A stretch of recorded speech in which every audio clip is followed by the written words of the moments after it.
dragonborn comes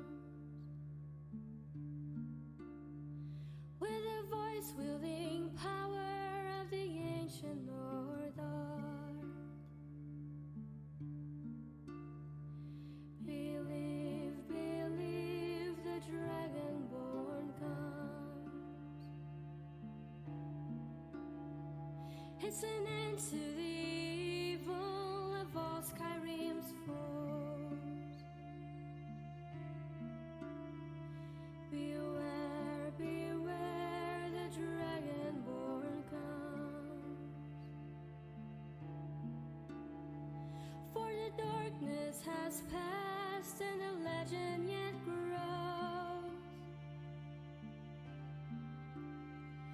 You know the dragonborn comes.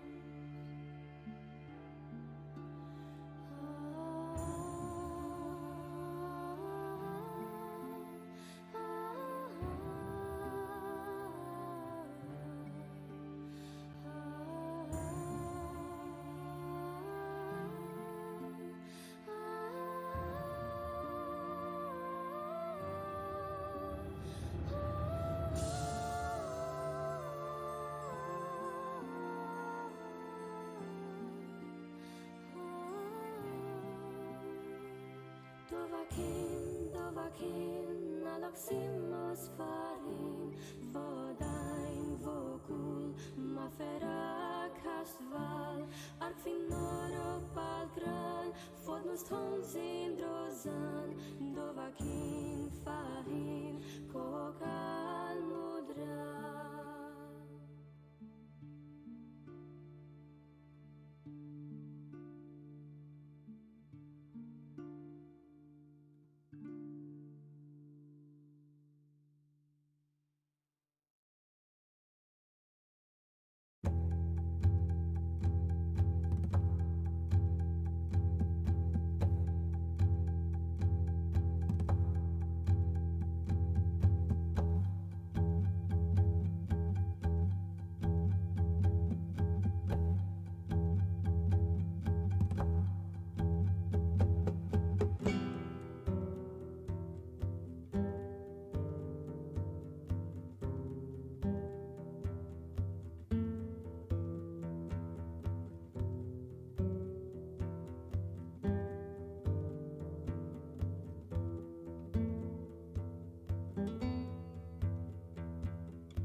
Hello, how's it going? My name is Dylan. I also go by Twin Crows around the Skyrim modding space, and yeah, I'm back. I was away for about a month while I was moving. If you've seen these streams before, you're probably looking at the webcam and going, "Oh, this is a completely different room for sure." I moved to a different house. I'm in a different room now, and it's pretty good. It's actually quite nice. I moved from a more populated area to a less populated area now, so it's definitely nicer. There's more space around here to move around and stuff, which is really good. And I get a lot more light. I out of the basement suite that I used to live in. Now I'm in an apartment, and yeah, it's just awesome. I think natural light changes a lot, and it's good to have it. So I'm hoping my audio and everything is working. I'm just going to play the stream back for myself to make sure it works. Okay, yeah, seems like it works. Um, yeah, so it's been a little bit. I'm gonna open up my notes here.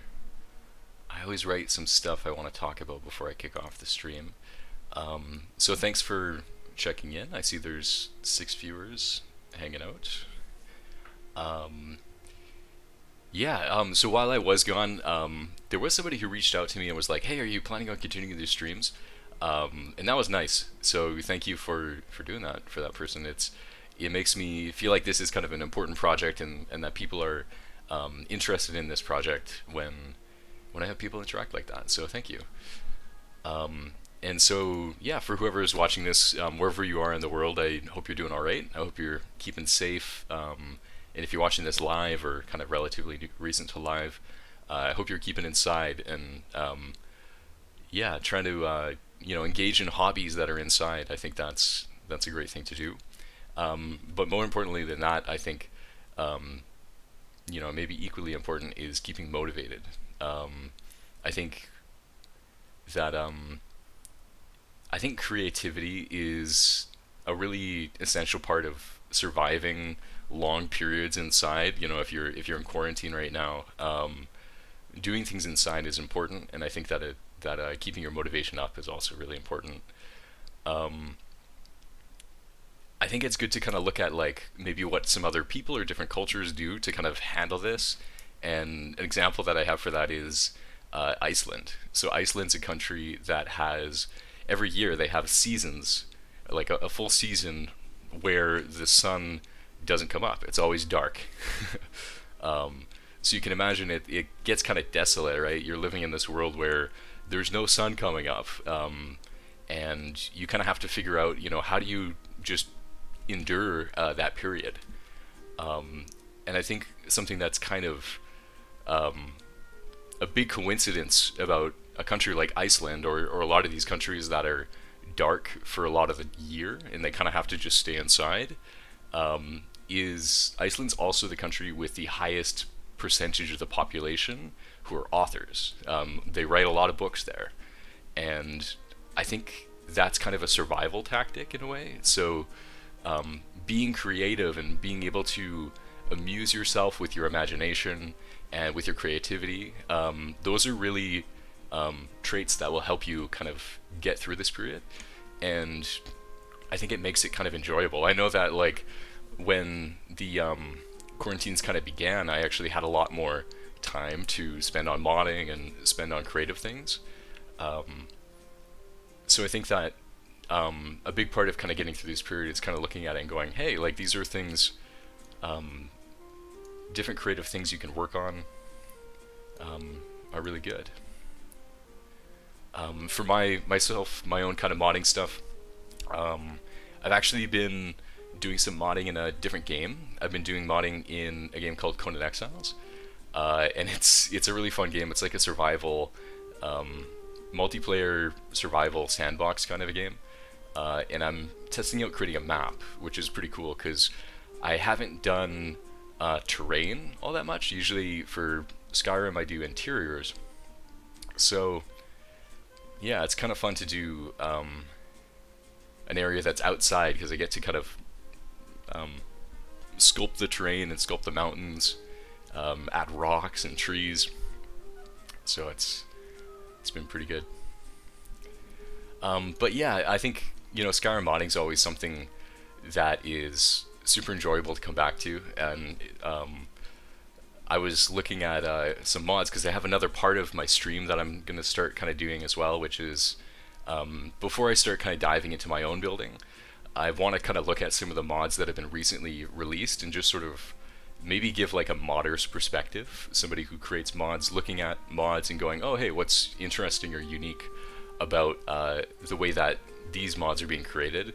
I think that's a really interesting aspect of these streams, because I am interested in doing these streams in a long-term thing, and I'd like to figure out how to develop them more and sort of experimenting with some other kind of parts of it. I think streams can be really important for a community, having kind of a place for people to kind of almost get like updated on kind of different things that are happening within the modding space, I think is a potential kind of way to go with the stream.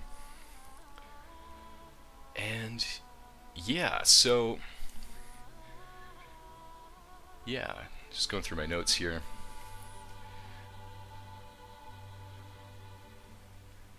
So yeah, I do want these streams to be kind of about building our community and about sharing the knowledge of how our community creates mods. I think that's one of the goals that I've been trying to do with this, is sort of sharing, this series is about building a dungeon from the very beginning to the very end, and putting every single step and recording it and showing you exactly how it's built. And I think that's something that I'm really excited about doing, because it shows people kind of the reality of, this is exactly how you do it. I'm not streamlining it necessarily. I'm not really, shrinking it or cutting out parts that are challenging. I think showing all of it from the beginning to the end is something just really awesome.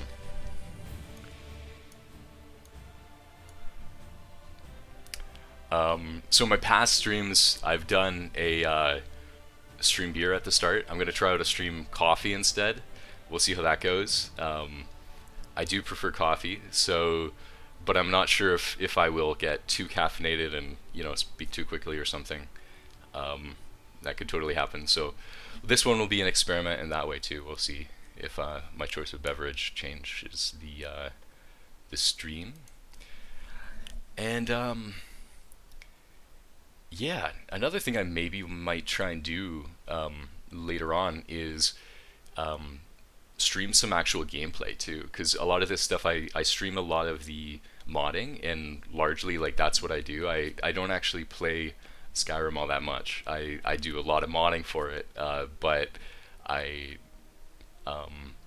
actually do a lot more modding than I do of playing in general. I do a lot more creating content.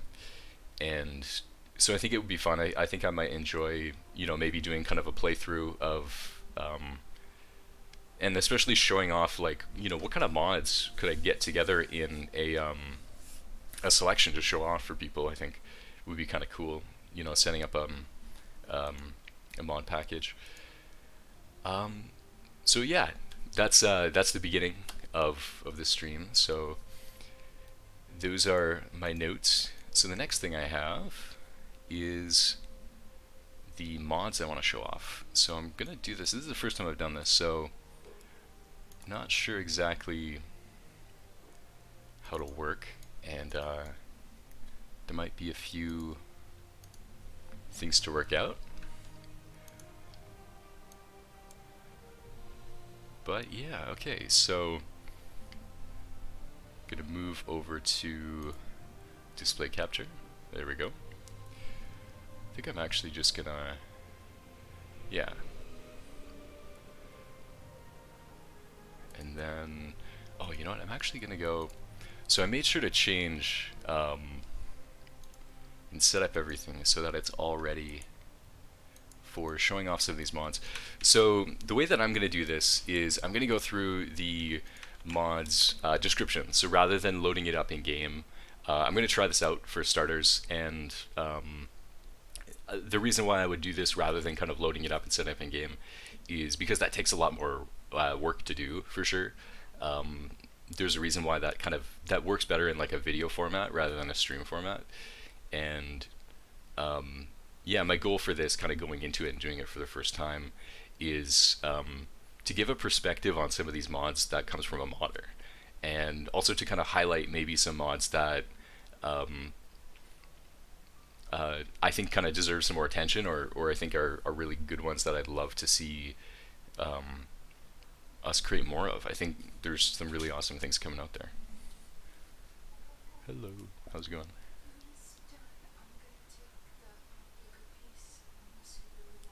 Yeah, no, that's cool. I'll probably eat later. Yeah. Okay, love you too. Yeah, so gonna kick it off with this one. So this mod is called Magical Blackreach, and it changes Blackreach. So it creates it and basically forests it. So it's kind of like a like Journey to the Center of the Earth kind of a world down there. And I think that's really awesome because Blackreach is very kind of desolate, and I picked this one because I like the idea of really just adding more trees in general. I think you can really make an area feel new again when you sort of put all these trees there, because it breaks sight lines. It makes it harder to see those kind of big monumental things that oh yeah, like I'm looking towards the middle of Blackreach, or things like that. So I think this one's really interesting from that angle, because it just, add a bunch of trees, add some foliage and everything, and I think it makes for a very interesting area.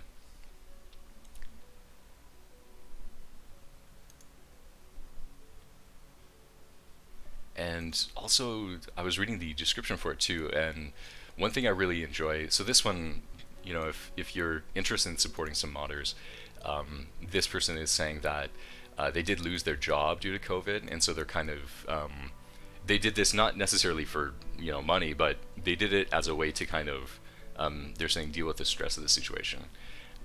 So I think that it's, I think it's a beautiful piece, just to kind of look at it from, both that kind of personal angle, and then also just kind of what did they create. I think it's awesome.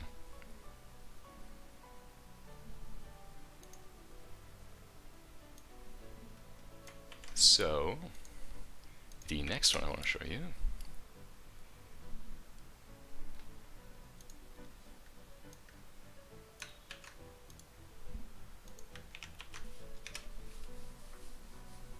awesome.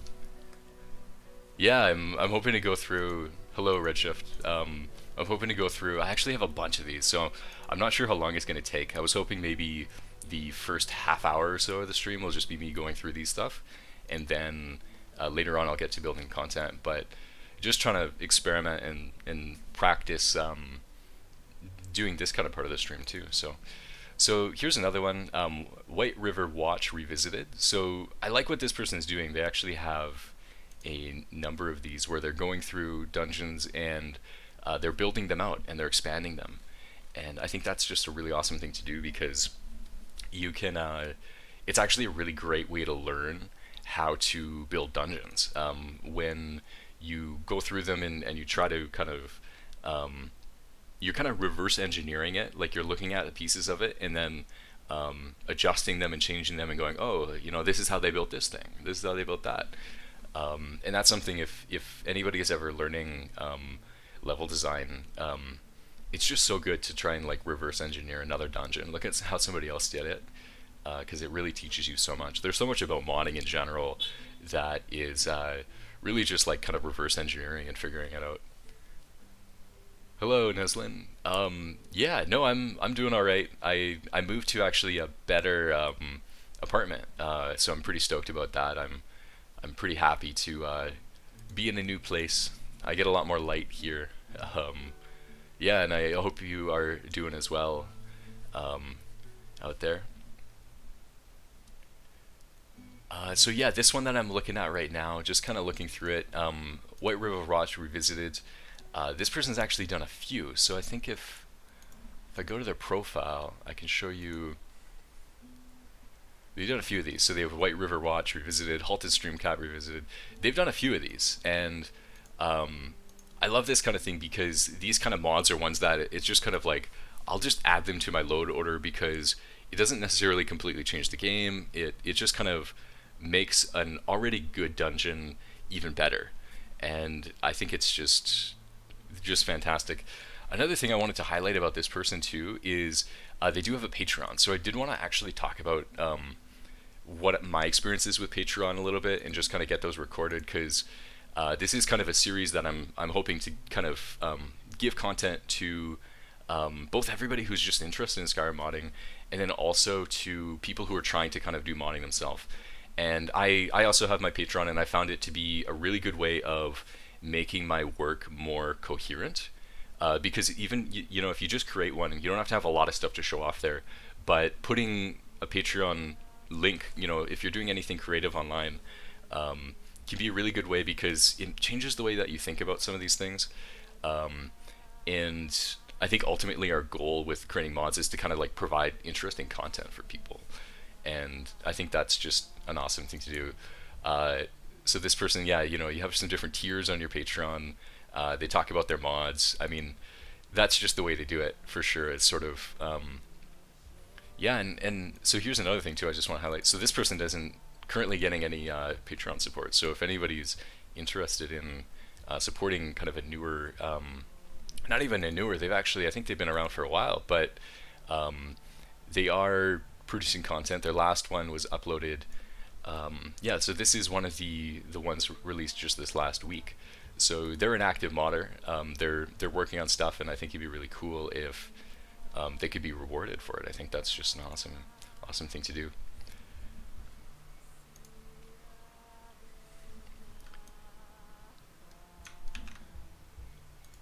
Okay, and then the next one. So that was White River Watch, and I didn't really show the screenshots of it, but it does look very nice. I think they've done a good job of making it playable still, while kind of adding some new content, but not like an overwhelming amount. So yeah, that's a good one, White River Watch. The next one I want to show is Oblivion Camera Face-to-Face Conversation. I think, let's see, was this one? Yeah, this one was just uploaded like a week ago, and it changes the conversations to look more like they did back in Oblivion, and I think that's really interesting.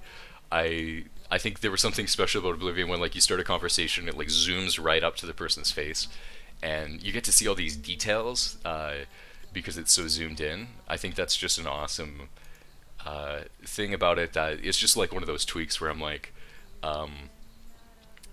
yeah, one of those kind of tweaks where like you create it and it just adds more to the game. It's just an option for how you have the camera set up.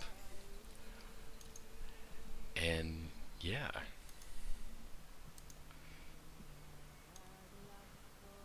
So this next one I want to show is called Random Disease Chance. And this is one that is really easy to fly under the radar because some of these mods that change gameplay, they don't really get a lot of clicks, or they don't get a lot of downloads because they don't have a lot to show. And I think that is one of the things that's really weird to me, because like my favorite kinds of mods are gameplay mods, but at the same time they don't necessarily show off well on the Nexus. And I think when you're publishing a mod, part of the thing that really changes how much attention that mod is going to get is how you publish it and how you show it. And it's one of the things where like gameplay effects, when you play it, you really enjoy it, but it's hard to really make a mod popular if it's just a gameplay effect mod. And that's why I want to kind of, you know, try and promote this one a little bit more. So Random Disease Chance, it's called, and what it does is if you are in a dungeon and you are hurt, you have a chance, I think like kind of every second or something, or every 10 seconds, of catching a disease. And the chance scales based off of how hurt you are. So if you're more hurt, you're more likely to catch a disease. as well as, and it's reduced by your disease resistance. So if you have a high disease resistance, you're less likely to catch a disease in a dungeon. And I think it's just like, I like those kind of things because it makes the game more like a type of game called like a roguelike. And so like a roguelike is this kind of older kind of generation of games where they had like a lot of these interesting little rules and gameplay things. And I think that's just a really interesting thing because it makes it so that like when you're hurt, you're gonna want to heal yourself up kind of quickly because you don't want to catch a disease. And you might also look at disease resistance in the game, which is usually not that important, but it makes it more important because diseases are more they happen more in the game now. So I think that's really cool because it makes something that is kind of niche, like disease resistance, wasn't that important in the base game, but it definitely makes it have more of an impact, and I think that's a really cool one. I like that idea a lot.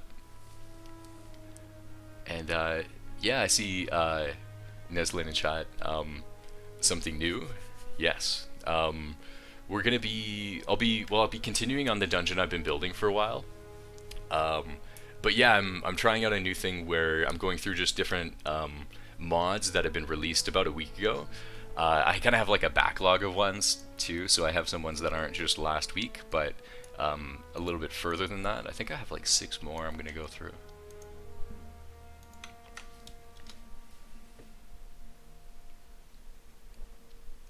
So this one's really cool, and when I ran into this mod, I actually realized there's a few interesting movement and animation mods that really add a lot to the gameplay of Skyrim. And this is the first one. So this one was, I think, released. I don't think it was just ported. I think this one was actually really a fresh release, and we can see what it does here. So this is, I mean, they're showing that one,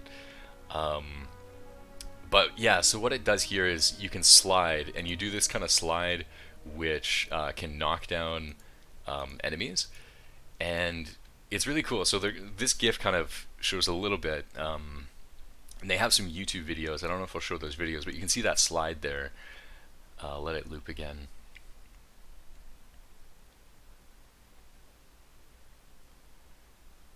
Yeah, so that slide there is really interesting. If you want to look more at exactly how this mod works, check out those YouTube videos. I won't play them just because I feel like that's kind of stealing their YouTube videos there, but if you're interested in kind of movement mods, this is a really interesting one.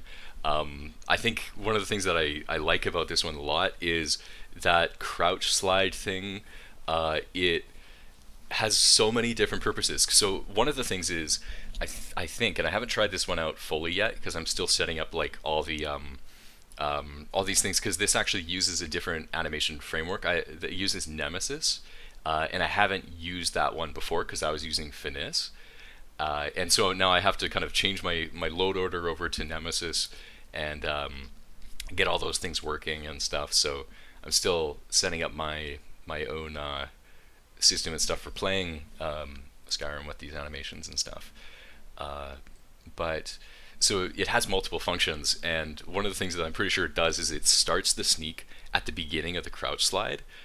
So like if you're imagining you're kind of like playing a game, you're walking around, you notice there's like an enemy, like I don't know, like a giant around the corner, and you're like, oh crap, I need to hide from this thing. You can initiate that kind of crouch sneak and like slide around a corner.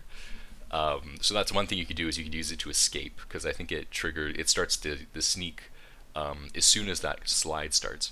And then it also moves you pretty quickly. You slide pretty quickly forward. I think it's faster than a sprint. You kind of like do a little jump. And so you can also use it to like dodge. So like if there's a fireball coming, you could use it to like actually slide and like run away from that fireball. And then you can use it offensively too. So they do show it in some of these videos. Definitely check these out because it's super cool. I think it was this one. This one's my favorite one. Actually, I think I did have it in my notes to show you the one of these videos. So I am gonna actually, I don't know if this is okay or not, but I am gonna show you a little bit of their video here. And so they just demonstrate how this thing works, and it's so cool. I'm gonna see if I can skip forward to where they're doing some combat.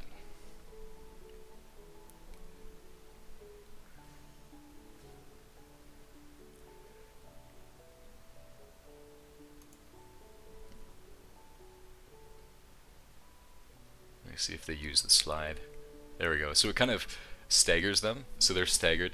It definitely seems kind of I'm not sure. I think that the player has a lot of stamina, so I can't really see how much it drains. But I feel like a move like this should definitely drain like a lot of stamina. And yeah, but they show this animation system. I'm really stoked because I'm starting to set this one up on my own game too, and it just looks awesome. Like I love how they've really changed it. They've added a lot to like that third person perspective of the game, and I just think that's so cool. Yeah. So that one is called Crouch Sliding. And then we're going to go over to the next mod of the recent mods, and then we go into the classic, the kind of backlog ones that I'm like, this is an interesting mod that I want to show people that they might not know about. But this is one that came out recently. This one's called Time Flies, and it is it's a mod that makes certain kind of passive things take some time. So for instance, if you're looting a corpse, that takes a little bit of time, so it passes time forward just a little bit. So it's kind of one of those like immersion or like role-playing mods. I think crafting takes time. They have the whole list here. So crafting, reading, looting, lockpicking, trading, eating, training, and learning spells all take time, and they say it's all configurable over in the NCM too. So that is super well done. It takes a while to learn how to make an MCM, but once you do figure it out, there's so many more things you can do.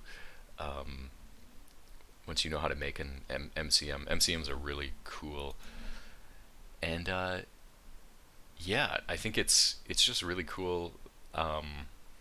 You can the time will go forward, so when you're crafting a bunch of things, it's like, oh, it's nighttime now. Another thing I like about that too is it plays really well with needs mods, because if you're crafting all day, you're going to get hungry, rather than it kind of like everything happening in like an instant. So if you're crafting like 10 daggers or something, that might take you the whole day, and then by the end of it, you're hungry, you got to get some food. So I think it plays really well into needs mods and economy mods too. And then we're going to the classics. So this is a mod that I want to try out.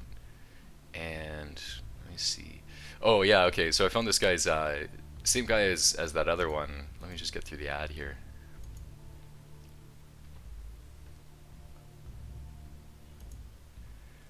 So here's this same person, and they're showing off a number of mods. They're actually showing off their build, where they're making a list of mods, which is 730 mods that they've packed together to play, which is incredible. Because like previously on the stream, I've talked sometimes about like when I make a load order for Skyrim, I only do a small number of mods. I try and keep it small, because if it gets too big, it starts to get frustrating, because like I'll have something that crashes and then I have to figure it out and I can't play and stuff.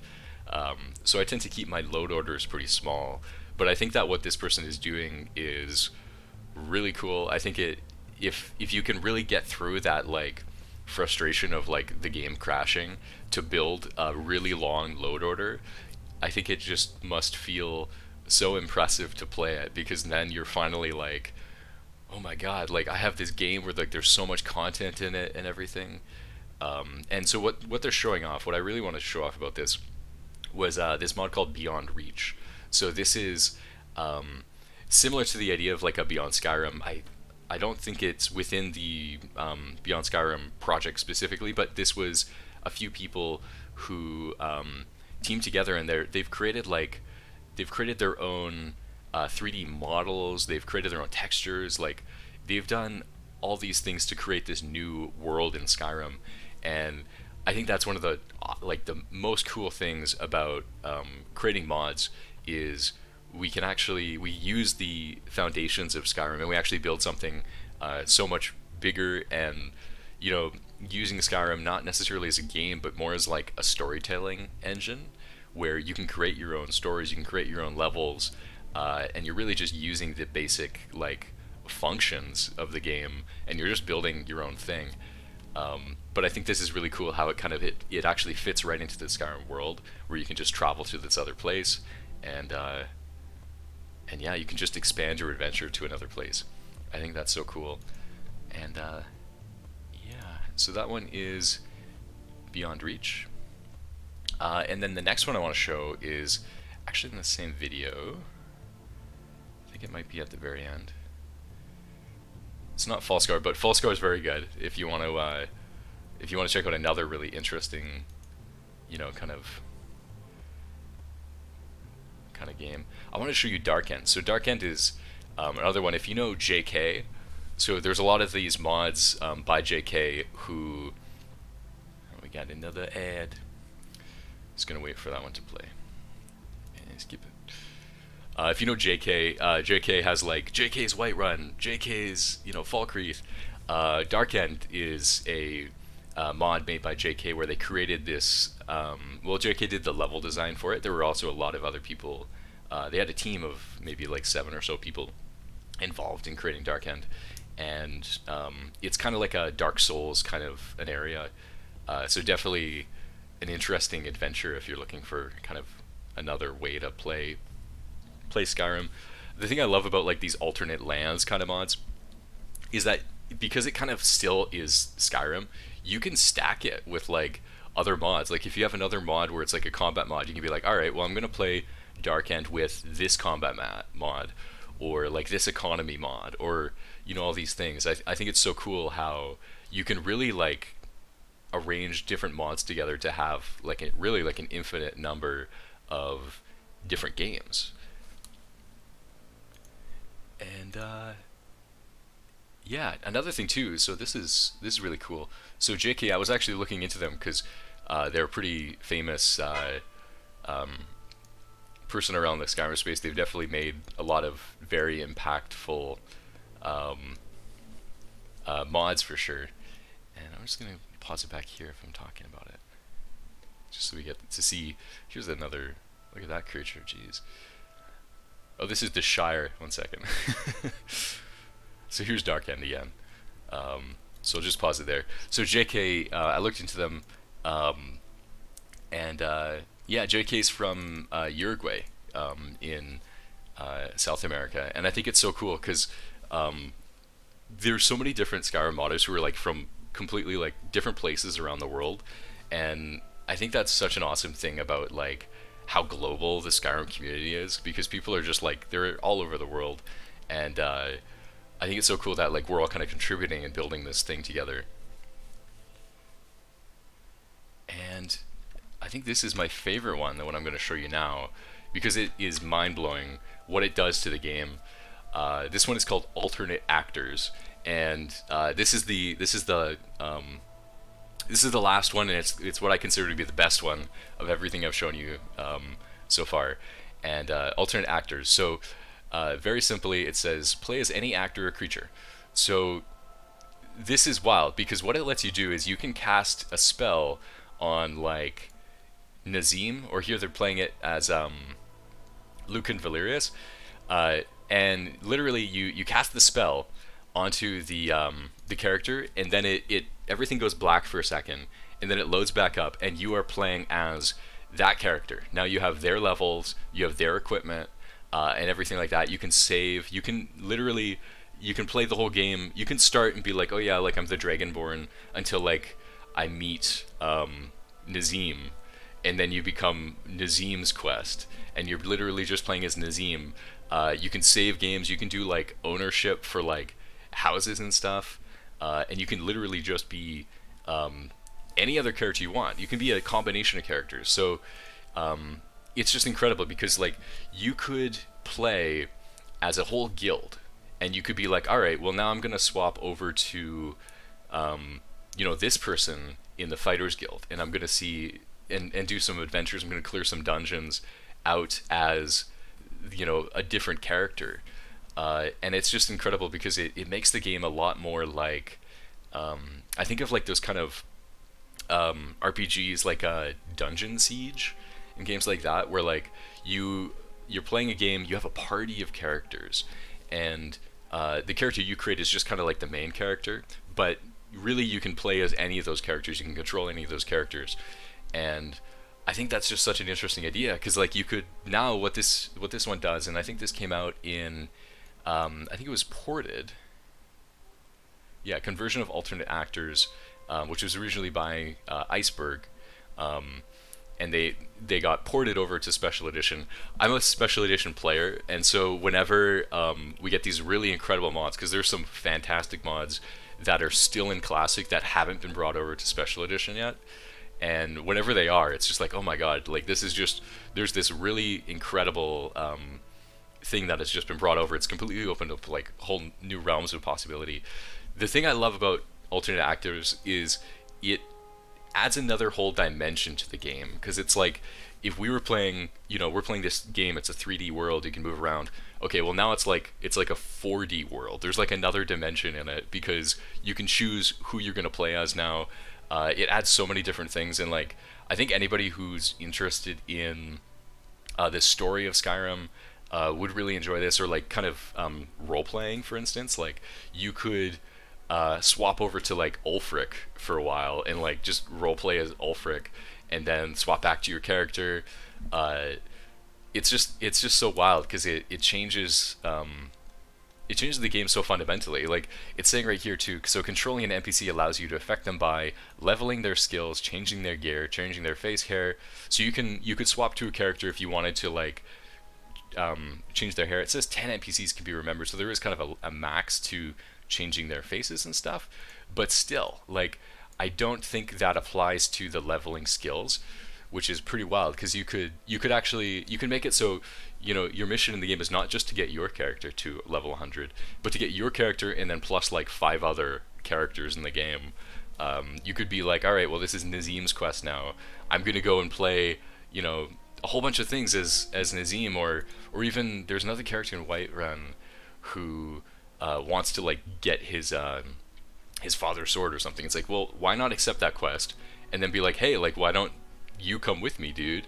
And you could go and take control of that guy, finish the quest, talk to him, give him the sword, and then kick him out of your party, and that could be it. I think it's just so cool because there's so many more storytelling possibilities with it, and this is it's just a fantastic mod because it adds so much to the game.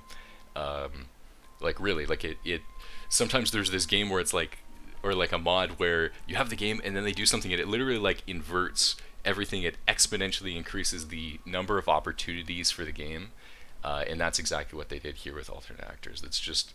It's incredible. Yeah, and I'm really excited. I just found out about this one recently, so I'm really excited to try it out.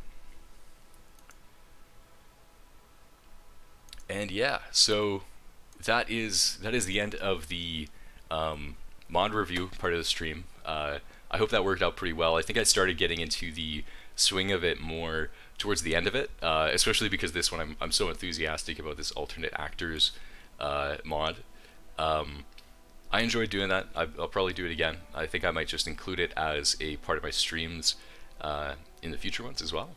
And yeah, so the second part of the stream, as always, is working on a dungeon. So we're going to get into this one now.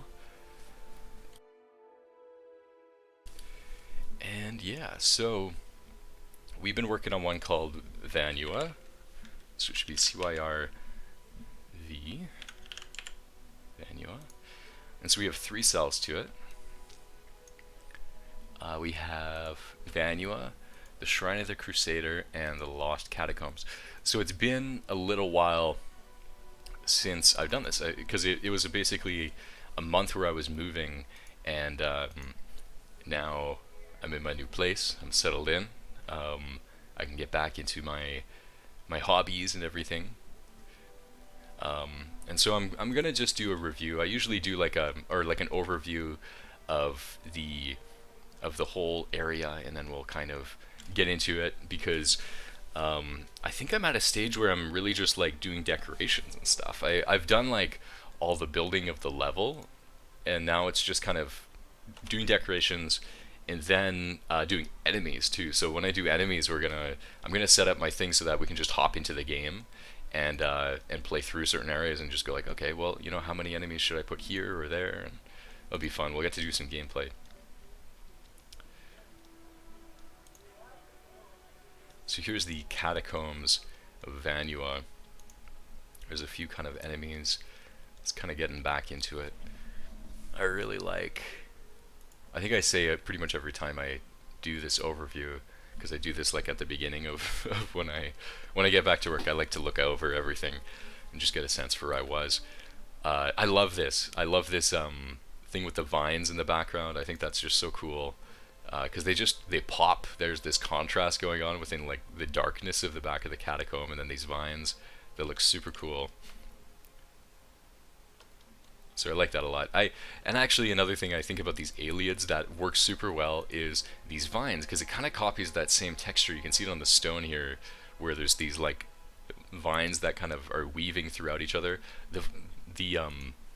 These vines are kind of just like another kind of almost like a corruption, but it's still along the same lines as the aesthetics of the Aeliad. So it's the same as their style. And yeah, so just continuing on, remembering some of the commands. It's been a little while. I've been doing some modding in Unreal Engine for a different game lately, so it's kind of, sometimes it takes a little bit. I think I'm missing a piece here. Yeah, I am. Just gonna fix that real quick, because there's supposed to be, this is supposed to also be over here, I think. Whoa.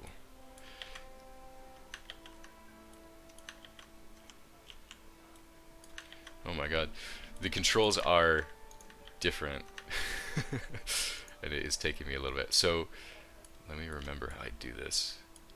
Oh my god.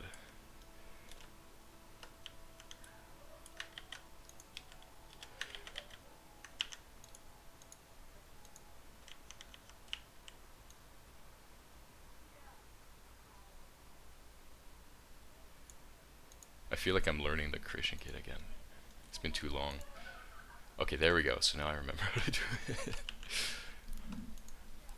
So I think the thing that I was forgetting is it is very much about like you click something, you hold shift, and then like you move your mouse to move around it, and then I hold the middle mouse button to pan.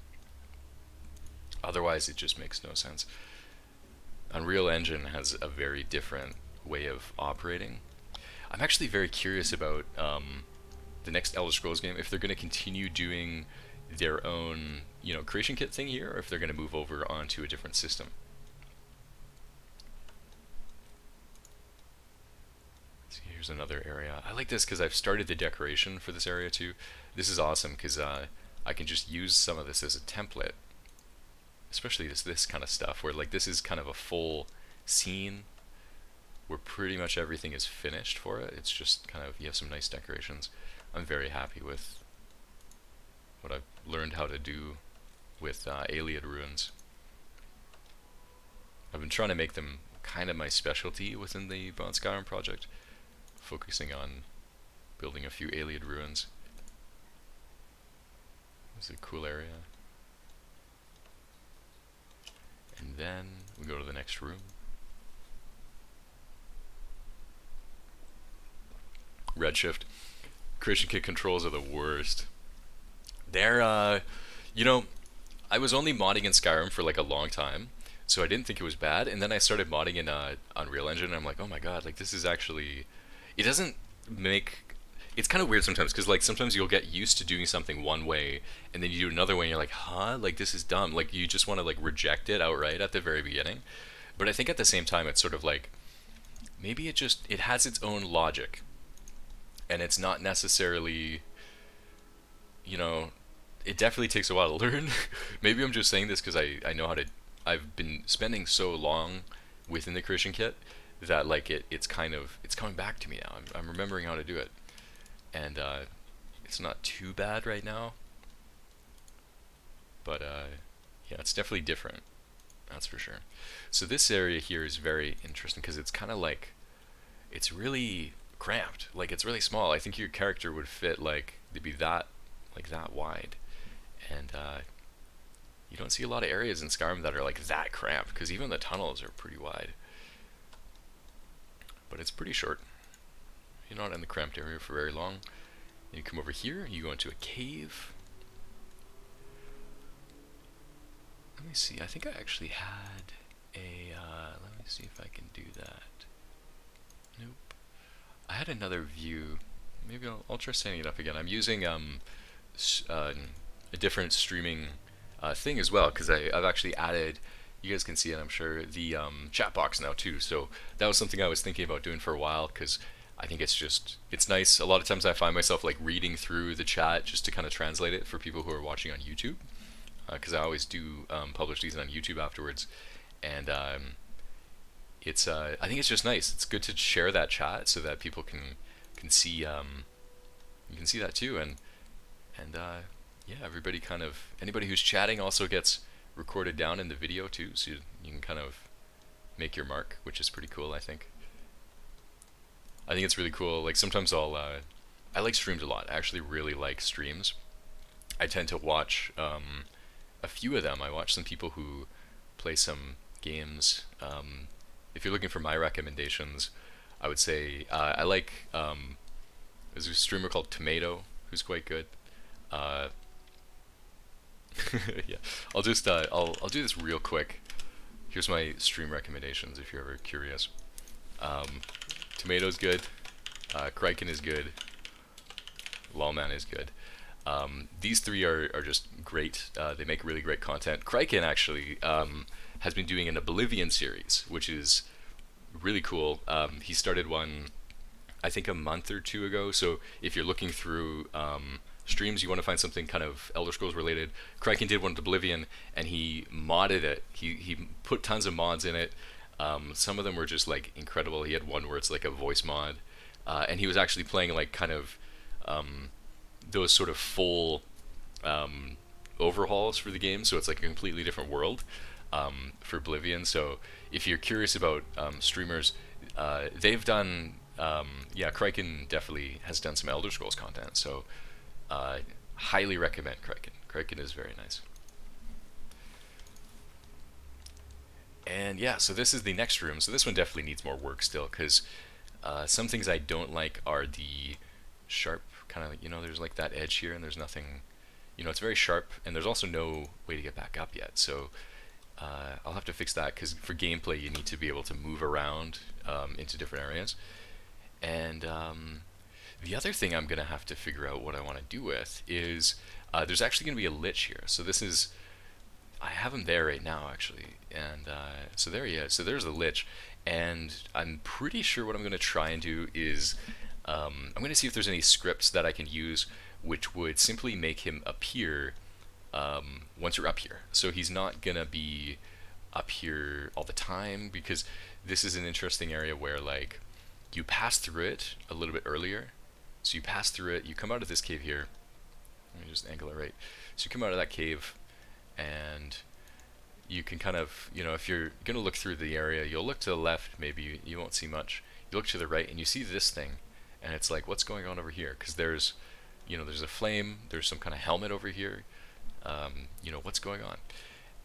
So you're going to be in this area, you're going to be able to see that area, but you're not going to be able to travel there yet, because I blocked that side off, I blocked this side off, and then this side is also blocked from the front.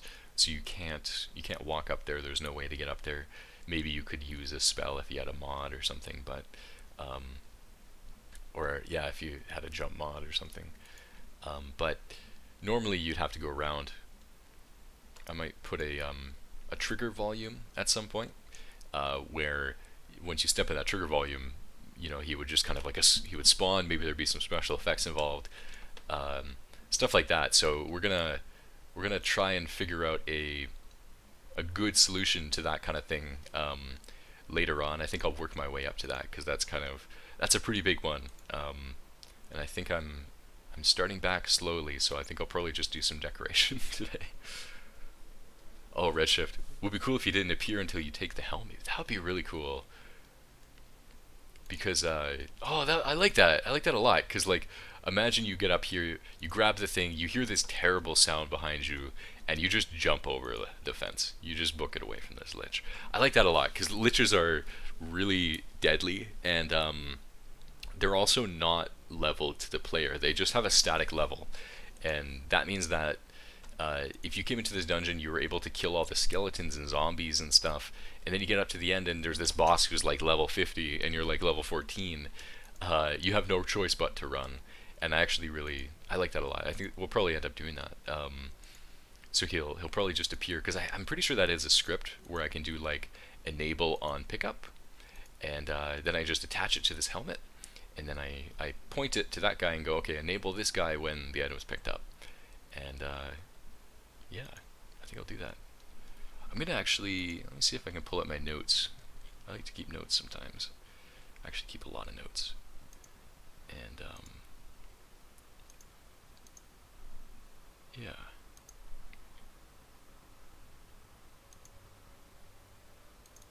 Here's my notes. I'll bring it over here. So, here's my Vanua notes. Vanua. OneNote is awesome. If you're thinking of taking notes, OneNote is really good for it. So I'm going to add a script for pickup of helm, which enables the lich. Cool. And then the other thing about that is, on the lich, what I can do now is I can actually double click him and then go initially disabled.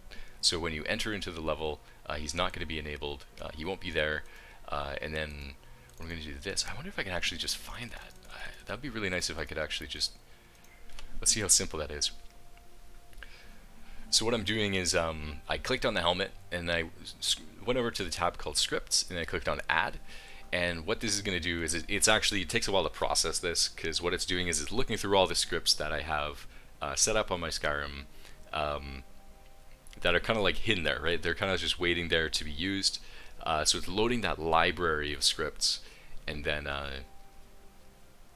we're going to see if there's one that'll be able to enable something on pickup.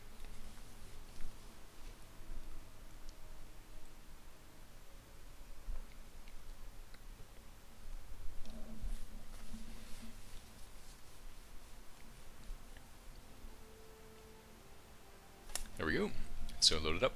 So navigating through these scripts can be kind of difficult. There's so many of them, and they call me Wilhelm the Worm because dirt suits me fine. Town lets me live in the warehouse to keep out the rats. There we go. I'm pretty stoked. So the nice thing about Streamlabs OBS is like a streaming thing, is that it has some things. There's like some kind of like thingy where I can attach it to like whenever somebody follows, it says a thingy. So I think that's kind of cool. Okay, so here's the script here. So we have a bunch of enable ones.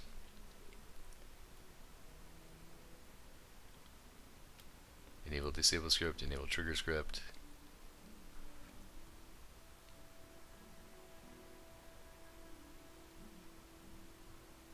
So you have on activate enable.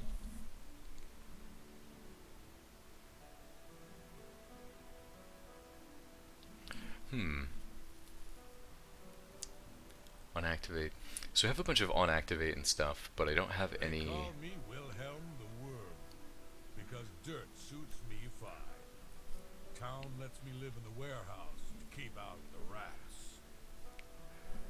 Thanks for following, by the way, guys. So yeah, so I don't know if there's this specific one I'm looking for here.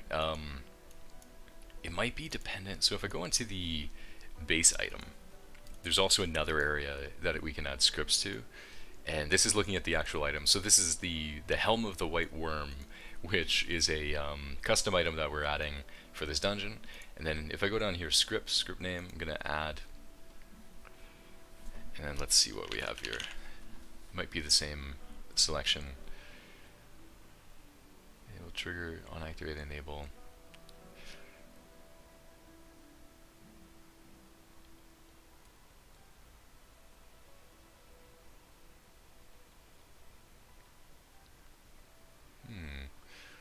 I'm gonna look really quickly. I'm gonna do a quick Google search, and let's go Skyrim creation kit, enable on pickup, and see what we have for that. So a lot of people, they're saying they do it through quest stages, which is one way. Quests can actually be really helpful because you can use them for managing kind of linear sequences of events.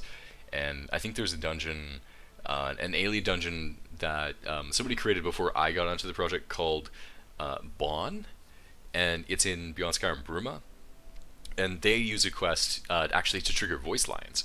So as you're going through the dungeon, there's this alien lich that's kind of talking to you and going like, "Oh, get out of here," and so that's one way to do it. Definitely on pickup you can do quests, I guess. So you know what, I think sometimes I have a preference for doing things really simply, and I think if I'm not able to simply get that, what I'm going to do instead is I'm going to use a trigger volume. So what I do here, the way to create a trigger, I think I rotated the helmet, put it back. So the way to create a trigger volume is you select something, and then you click on this T, and then I'll just click OK. I'll click OK again. Just trying to remember if I'm doing this right. Let me call it TC trigger volume. Actually, I'm supposed to use. Okay, I canceled all of that and created the trigger volume. Okay, so next I want to select the trigger volume. How do I get that? Where is it? That's not it. How do I click on this? To click like right on that edge? Sometimes you have to do that. There we go. So I selected it now, and I can move it, and I can resize it. So trigger volumes are awesome because it is kind of relating to like the coding of it. So as soon as something enters the trigger volume, it will do something, and we'll define that stuff pretty soon. Oh, come on. There's like a specific, I think I have to click it right on like the edge, and that's how it works. Okay, so just gonna rotate it a bit, and then resize it. What's the button for resize? 2? Is it 2? I'm just hitting buttons at random now.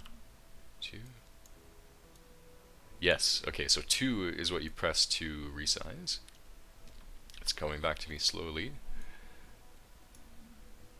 And I'm going to make this trigger volume fill the whole, actually just the central area. Just going to rotate it a bit more. Just like that. And then goes to the top there and to the bottom there. So here's the trigger volume. And now, let's see, that's pretty good. And then double click it. So this is the volume. I'm going to call it trigger volume. And I'll click OK. Forms ID is not unique. Jump activator. Oh, okay. So I'm going to go CYR Vanua trigger volume. Okay, where'd it go?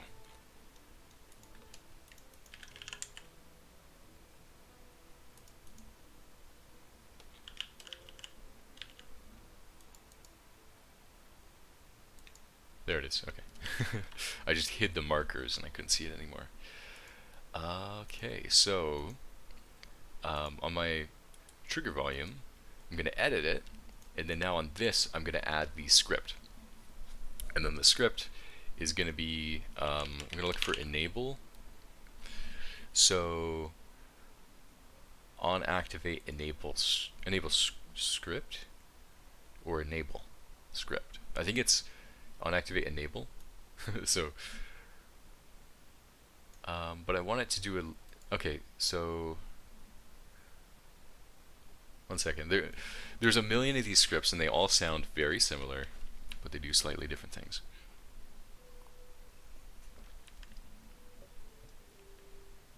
So you only want it to enable, so I don't necessarily want one of these enable disable linked ref.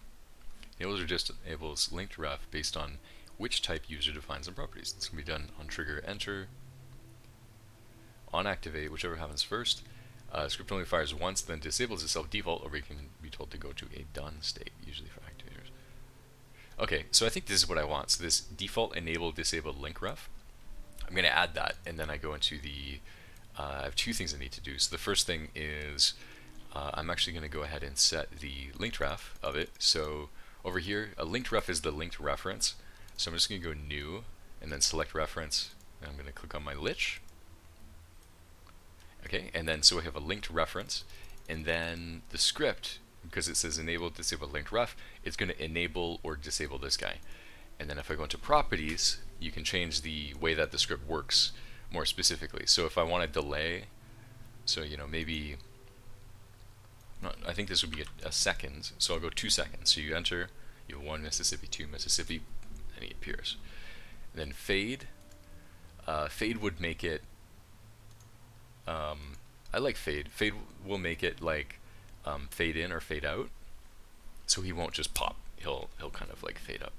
Player only, I will make that true, so that it only happens when you come in here. Should disable, I don't want it to disable. So if you leave the trigger and you enter the trigger again, it's not going to ever turn him off. It's not going to make the lich go away. So that's just an important thing to do. And then trigger type int. What do we have here? Sometimes if you hover over these, it'll tell you. So 0 default enables linked ref, 1 disables linked ref. So wherever you want it to start from. So I want it to be something that turns on the linked ref. So that's a good script actually. The default enable disable linked ref. That one does what I want because it will. It actually has those properties which you can define, which let you kind of change how it works. So yeah, we'll see how that works once we get into testing. I'm not going to do testing this stream, but maybe next stream or the stream after. But yeah, hopefully that'll be kind of at least the beginning of our boss encounter. And I think I'm also going to move him a little. Ooh, I'm rescaling him. I want to move you kind of over here because I just think that'd be really funny. I mean, to make sure you can see him. I think he also makes a sound when he gets into combat too. So, because you would walk in, you'd be like, "Oh, hey, what is this thing over here?" And then he appears right in front of you. All right, so there's that. I'm gonna do a save, and yeah, so I'm gonna keep continuing on because I was kind of in the middle of reviewing, and then I had something specific I wanted to work on, but now getting back into looking at the overview.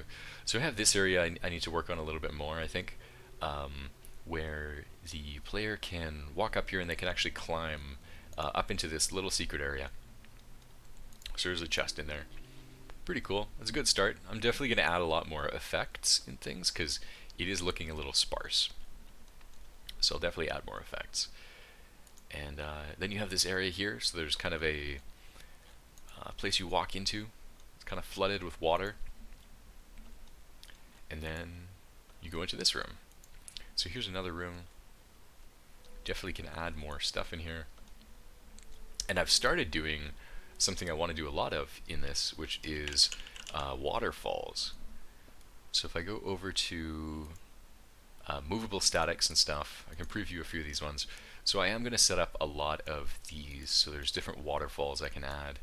And the reason for that is Vanua is actually a dungeon which is underwater. It's underwater in kind of the lake around the Imperial City. And it's at the bottom of this lake. So there's going to be a lot of water coming in. It's draining off to who knows where, but it's also kind of accumulated into these pools of water, which is kind of like if you go into the dungeon in Oblivion, it's actually pretty nice and not too ruined. But Beyond Skyrim Cyrodiil takes place about 250 years after Oblivion, and so it's been decayed. You know, there's all these things that have changed about it, and now a lich is in here too. So I'm gonna add more water and more ruined effects and stuff. And then here's another room. So this is the third room. Well, the third cell. There's a lot of rooms in each cell.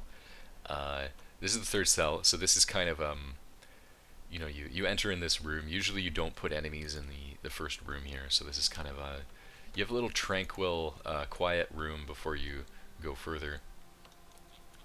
So then you go up these stairs, go around these kind of winding tunnels, and you pass some statues. These are kind of cool. Lots of decoration I'm going to add. I really like decoration. Decoration is like my favorite part of creating these levels, because you have this area where you can just kind of look over what you've done and you can add to it.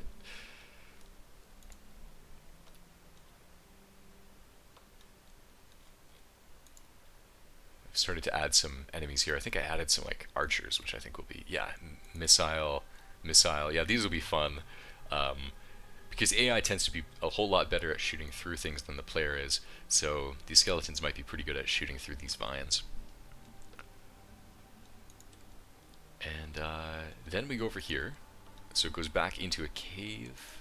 So this, I'll add some more boulders and stuff to it. And we have some more enemies here. There's some skeletons in here. And then you get out to a hallway.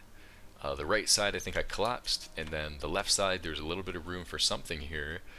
This really looks like those kind of like boss prep rooms. So I'm gonna add a furniture, and I'm gonna add an alchemy workbench here, because this is there's one thing that we do sometimes when we're building levels, which is you kind of have like a prep room before the boss battle. And part of that's to signal to the player, like, okay, you know, you might want to get ready because there's going to be a difficult fight ahead. And it makes it a little bit easier too, because then it's like, okay, well, you know, maybe make some potions or something before you go on to the next thing. So that'll be there. And then this door leads to the boss. So that is right over here. You load in a quiet room again. There's no enemies right here. You go through this here, and then you arrive at the boss chamber again. It's kind of loaded funny right now. Sometimes things will load weird, and the solution to that is just, I think I can either refresh. If you press F5, it's going to refresh the scene, and so that should like unload everything and then loads it again.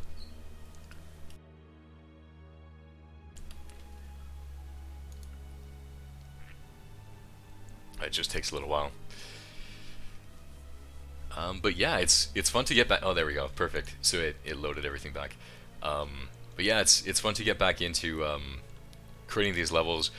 It's weird because like when you stream for a while, you kind of get in the habit of it, and then when you start it up again, you kind of have to start from kind of, you know, not being in the hang of it kind of thing. Like it's not something that that I have been doing for about a month. So when you get back into it, you're like, okay, all right, that's how I do it. I was a little hesitant to actually even start these streams again, which is kind of a funny thing to say, but you know, I was eventually like, okay, you know what, I'll get back into it once I start it. I think everything will kind of fall back into place. And yeah, so I'm starting to learn it took me, you know, a minute to learn the controls for sure. But I think I'm doing pretty good again.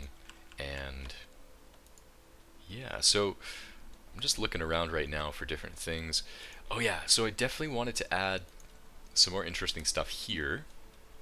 And yeah, so one of the things that I'm looking at is how has this lich changed this place? Because it used to be the shrine of the Crusader in Oblivion. So it was this place where this holy relic was kept, and now that relic has been taken. The player character in Oblivion took the Helm of the Crusader, and so now it's really you know, it's kind of like this forgotten place.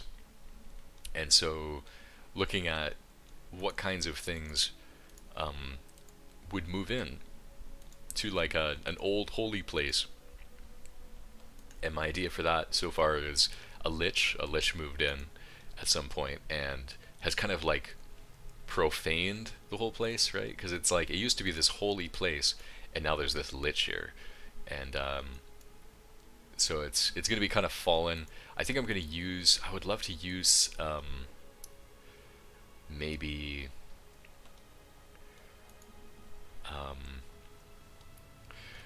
trying to think of maybe what kind of character this lich would have, because I think a lot of liches kind of stick to themselves a lot, but they're also like very obsessive about stuff. So maybe I like books. Books are interesting. It's interesting to go like, you know, you just look through a bookshelf and go like, oh, you know, what was the lich reading? That kind of stuff. I think that might be a good thing to do. This room itself has a lot of water, though. There's water coming in. So if there are going to be any bookshelves, it's probably going to be ruined books. That would be interesting. So maybe the lich has been down here for so long that all of his books have gotten ruined, and maybe his mind has gone because he's yeah, I like that. So I think that's what I'll do. I'm gonna test this out. So if I moved another one, does that help or make it worse? I think that's too much. Yeah, I'll remove that one. Okay, so let's look for some items. So CYR imp is the kit I'm looking for.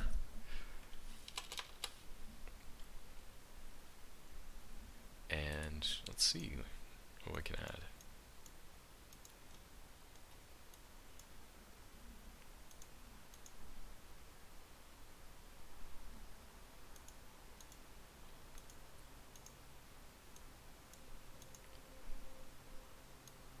I hope the audio quality, like as far as like the background music and stuff, I hope that's going good for you guys. Let me know if I need to change it up or down, because I'm looking at it now and it looks like it's pretty quiet. So, Dogster202, how's it going? Vanua is close to the Arcane University, isn't it? I think it is. I'm just gonna open up the UESP article for Vanua. And let's take a look. So view and map, it is right here, and zoom out a bit. Yep, that's right.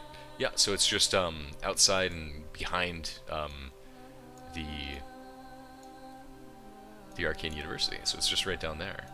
Oh, that's interesting. So yeah, okay, I like what you're saying. So perhaps the Lich is a slighted X-Whispers Synod. Wait. Oh, that's good.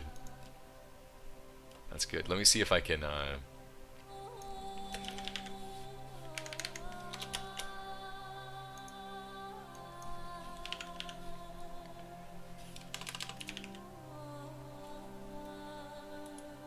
that'll be really interesting. I wonder if there's any you know, whispers or anything. You know, like imagine maybe if they left, they might have taken something with them just to kind of remind themselves of maybe who they once were. Synod.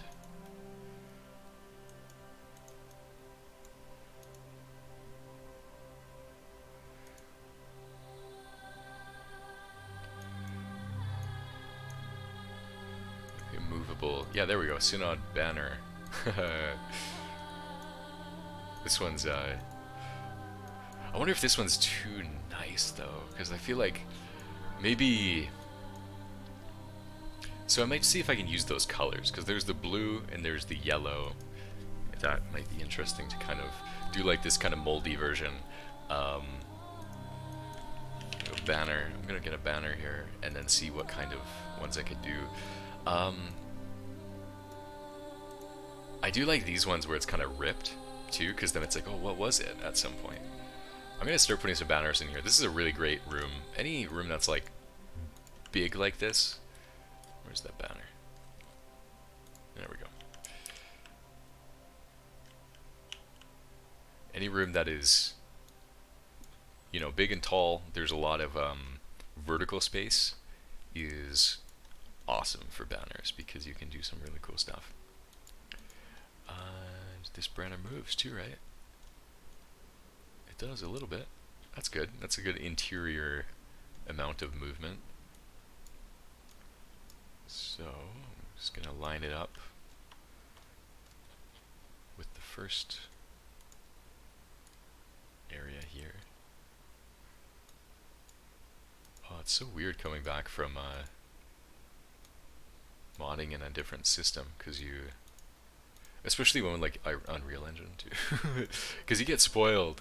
You get spoiled when you play like a really good modding system.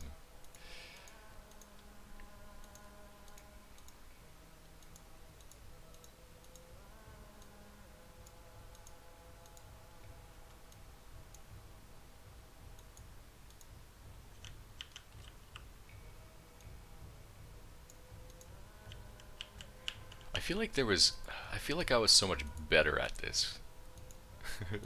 There we go. Okay, finally got it. And just about.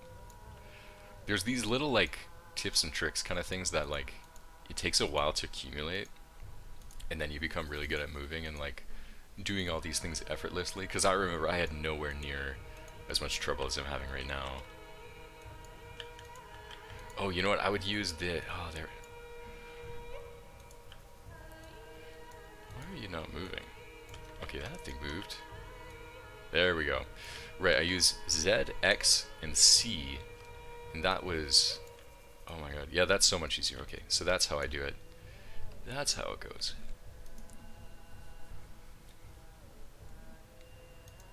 Okay, and then I need to get a banner pole. Banner post.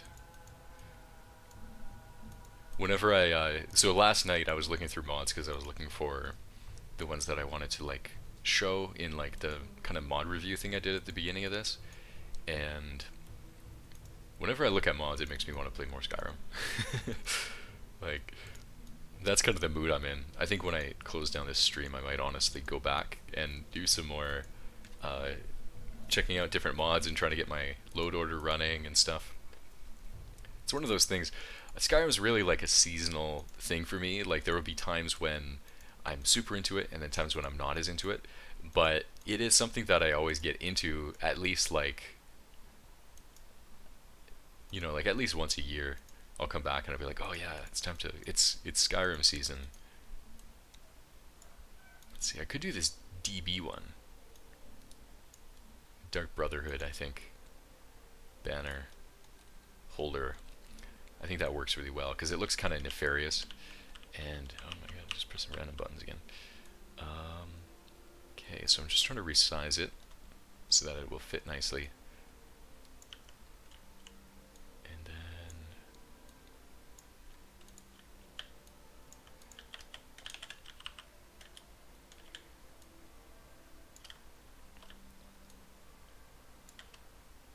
There we go. So that is the beginning, so that's the first one. And this is kind of funny. So the column fell out, but the banner, I guess the banner ripped, and some of it's left. I'm gonna shrink it just a, whoa. I'm just gonna shrink it just a little bit.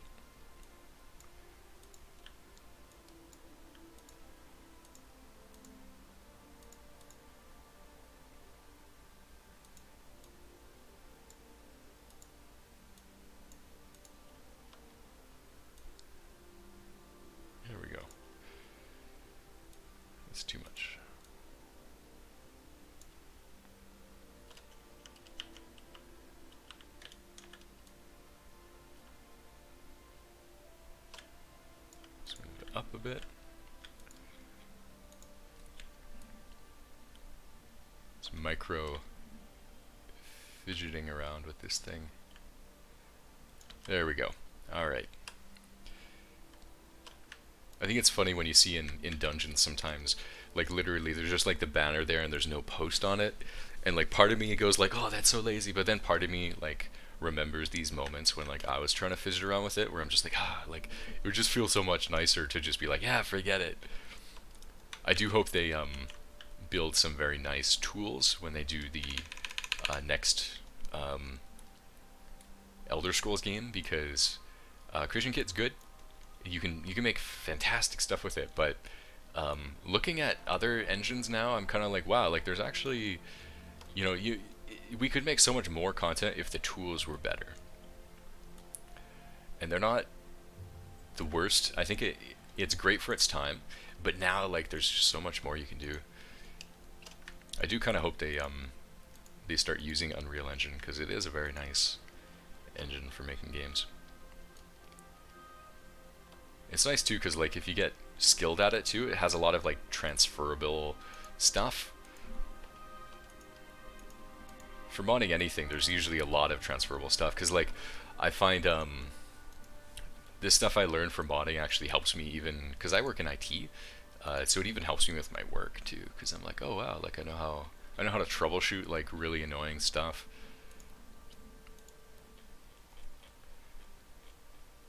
It's always just dedication, spending more time on it. Hades. It looks frustrating. Yeah, it can be frustrating. But it's also a labor of love, because when you suffer through it and you build something really incredible, I think it becomes that much more valuable what you make, because people know it is a challenge to get through it and to create it. Oh, here we go. Aliad Banner 7. This one looks awesome. And there's all these little things too, because I know I'm coming back to it after not really modding for a month. So I was away for a month, and I know for sure it wasn't this challenging to do things when I left off. So I think a lot of it is really just skill. I don't know what it is. I don't know what to say about it. It's sort of because I feel like I'm coming back and I don't have as much skill as I used to. Oh, that's interesting.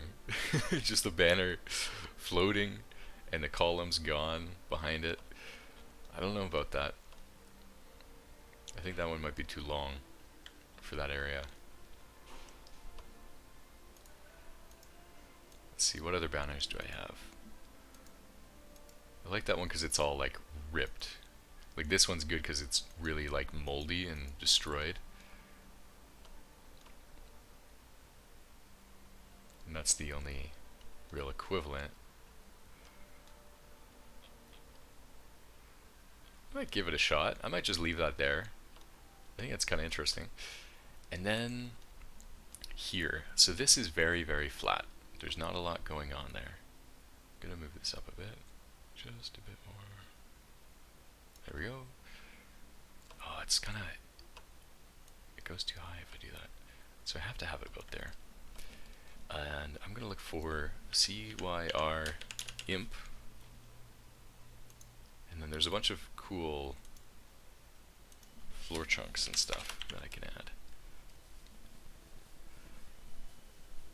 Redshift. The one benefit I can see for the CK is the vast community experience with it. So if they stuck with it for the next ES, theoretically mods would roll out faster.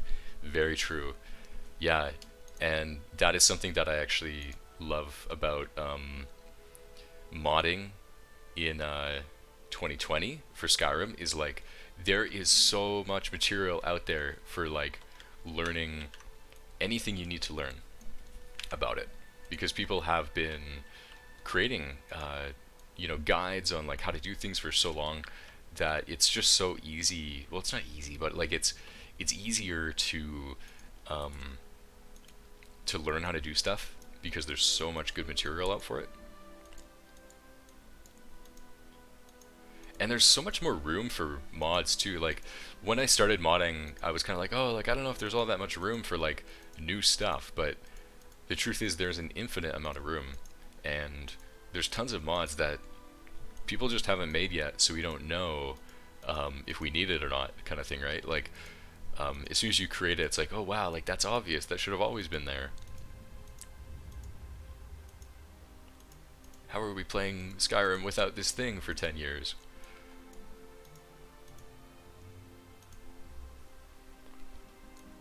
But yeah, it does kind of show its age sometimes. Wilhelm the Worm, because dirt suits me fine. Town lets me live in the warehouse to keep out the rats. Thank you for following.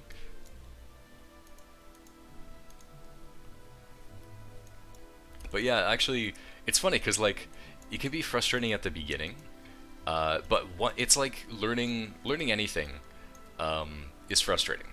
I think it is. It's just like, because especially a tool where it's like it's not really meant to be fun. Like this was a tool to accomplish a purpose, and the purpose was to create a game, and it wasn't necessarily made to be the most fun tool to work with. And so there's room to grow there, right? Because modding is supposed to be something fun. And so if they made the tools more fun to work with, I think we would see a lot more modding. I mean, there's already just such a huge amount of modding for Skyrim anyway, so it's not necessarily a problem that like, oh, you know, if we made it better, you know, we would have more mods, because we already have tons of mods, even with the tool as it is. But yeah, I mean, definitely I enjoy it when I get into the flow of it. Once you're at a point where you're no longer being troubled by the interface, and now it's just like, yeah, you know, I know how to use this thing. Once you get there, it's really enjoyable. I made a mod called Realm of Lorcan, and that was super fun because I had it was really like I was messing around with trying different things I hadn't tried before, and using like learning new skills and stuff, and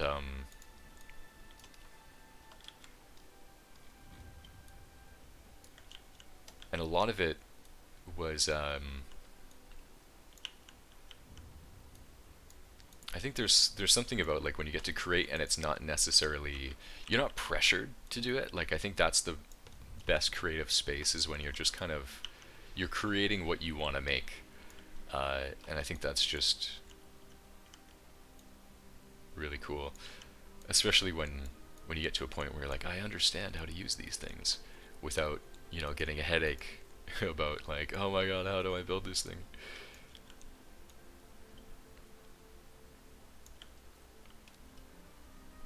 I gotta make a plan of what I want to do here, because this isn't working. Actually, I do kind of like leaving, sometimes I'll just leave random crap like at the ready.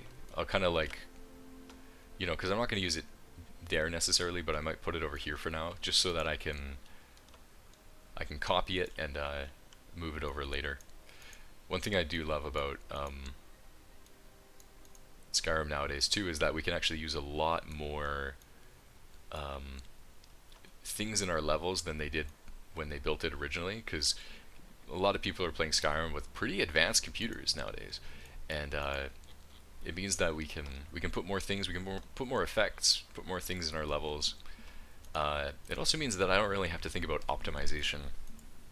I usually don't really optimize my levels at all, because you really don't need to. It's never been something that's caused a problem. Because before you used to, I see people do it sometimes too, and I'm kind of like, oh, why? You don't have to. But people will use these things where it's like it loads things in a certain area, and like doesn't load things if you're not looking through the doorway, and it gets really complicated. You don't really have to do that unless you're building like a level where you specifically want it to be gigantic and really dense. But yeah.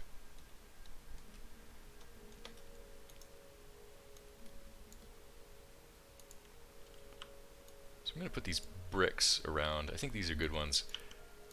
They add a little bit more structure to this area for sure.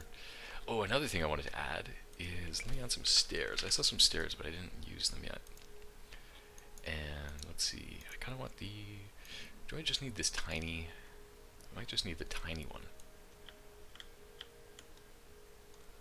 So what I'm looking for is a way to get up if you go down to the bottom there.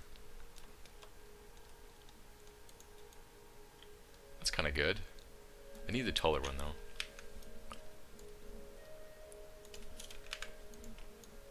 And then just put it down there.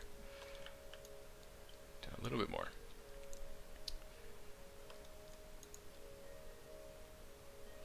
Yeah, I think that's pretty good, because that will add some pathways to it. So if I put it right like that, I think that should work. I might have to, I'll move it right like there, because then I can be sure that it's going to work. And I'm going to angle it a little bit down, just like that. Cool. Yeah, that'll work pretty good. And then I'm going to duplicate it out because it's going to be kind of a pattern of stairs. It's got to be one over here.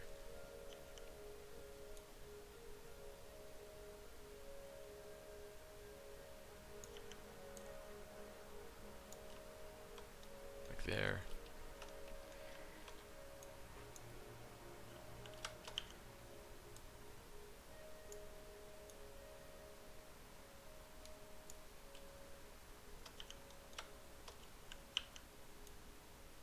I don't remember it rotating so quickly. I'm not sure if that's something I need to adjust somewhere, but see, it just rotates super quickly.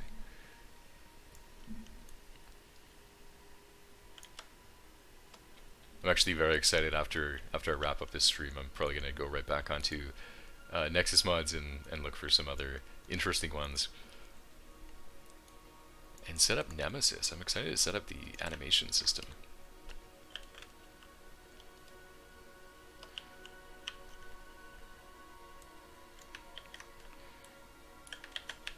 Oh, here we go. Okay, so let me turn that off. Ah, this is how I did. I was like wondering, like, how come it's all so weird? It was because I always use these Z, X, and C, and what it does is here's Z, X, and C, and it allows me to move it. So if I hold Z, it just moves on the Z axis. I guess X is the X axis, and then C is the Y axis maybe. And the same thing works for rotating. So I could rotate it right around this axis. That's the way that I do it, is that method, because it's a whole lot cleaner. Way easier to move stuff around that way. I'm going to skip that one, and we'll put a couple right here, we'll put one there. Another thing I love about ruins too is sometimes you can get kind of messy with the way that you arrange stuff too, and that actually tends to make the level look a little bit better, because it just looks like it's aged when things aren't necessarily all lining up perfectly anymore.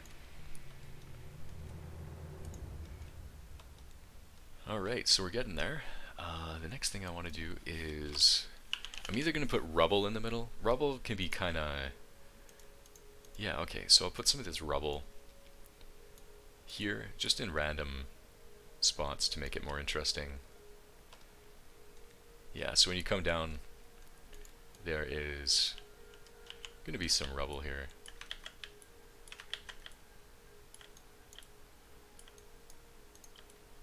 Sort of, you know, obstructing the path a little bit, but also kind of guiding you through. And put some more here. That's a big piece. Big piece of rubble. Let's see if I can shrink it.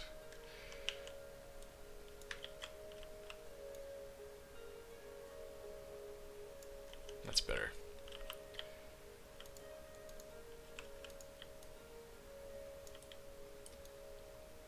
Yeah, kind of like that. Just kind of random things around. Maybe when the Lich was moving moving things around. They rearrange some stuff, moving some things. I love the idea of like liches, honestly. I think liches are like really fantastic and interesting fantasy creatures because they're kind of like they've been living in these places for so long. Like they're such really great like deep characters in a way. Like I feel like there could be so much character behind a lich because they usually have like some kind of obsession. Like they're like, you know, it's the secret of life and death they're trying to figure out, and they're kind of cast out by the world because maybe they're doing some weird experiments or something, and you know, you come across them and it's this like old moldy tomb. Oh, this is coming along well now.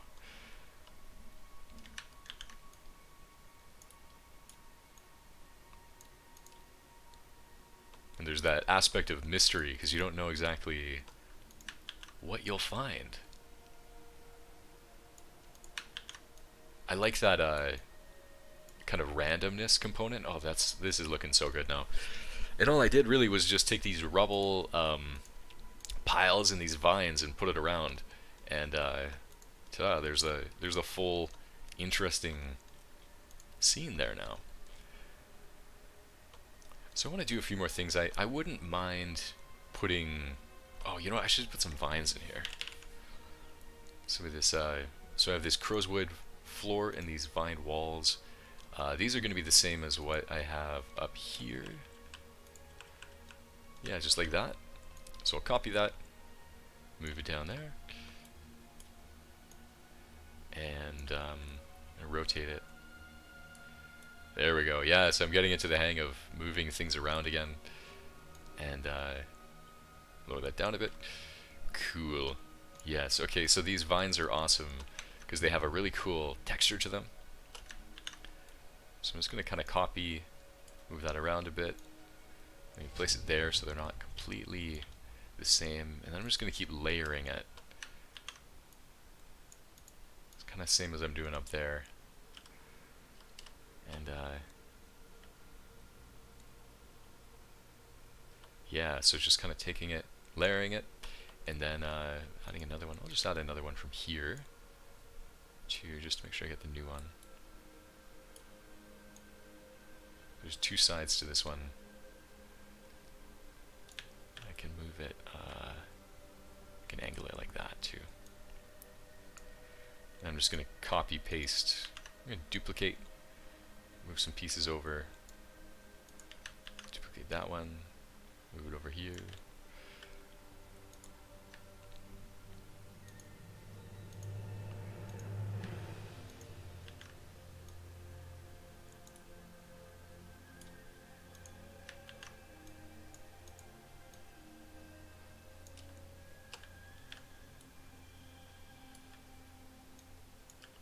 Yeah, that's cool. That's awesome. And I do want to follow it through to the edge too, so I'm gonna grab as many of these pieces as I can, duplicate that, and move it over there. Just like that. This place is gonna look very dense by the time I'm done. Oh, and another thing I hadn't even thought about yet was foliage and plants and stuff. I haven't really thought about that because foliage is another really great way to fill in scenes. I just have to remember what kind of stuff I could add. I could do, oh, hanging vines are nice. I like these a lot. These are actually really cool. I'm just going to place a few of these. I try to do that so that I remember that there's some good stuff because I have a lot of vines. I should definitely add more greenery and stuff going on.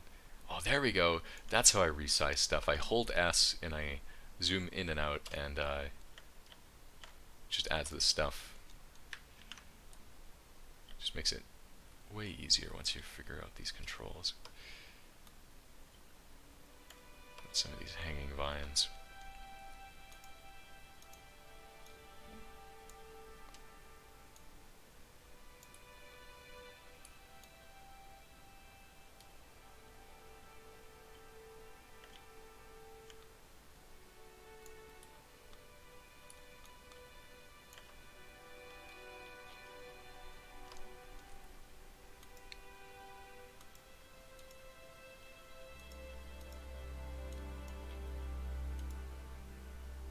Okay, and then,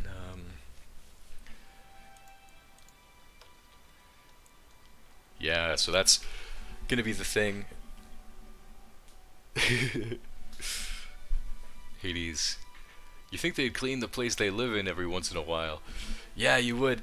I think, over the hundreds of years, liches like this. So this is actually an Ayleid lich. You can see there's the pointy ears, the, you know, big chin. This is an elf lich. And, this one in particular has probably been around for hundreds and hundreds of years. And I imagine this one might be an especially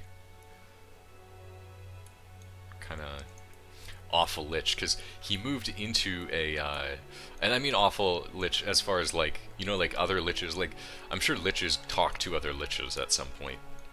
Maybe they do it through magic and they kind of communicate from like one place to another, but I feel like this guy is probably not liked by other Ayleid liches, because for one, he doesn't actually have an Ayleid ruin. He's actually in an imperial ruin that he's moved into, and I'm sure they probably think that's kind of lame, because he's he's not in an Ayleid ruin. He's in an imperial ruin, and so I feel like he's kind of a rat in a way, right? Like he's kind of scampering into a place that he can live. They call me Wilhelm the Worm, because dirt suits me fine.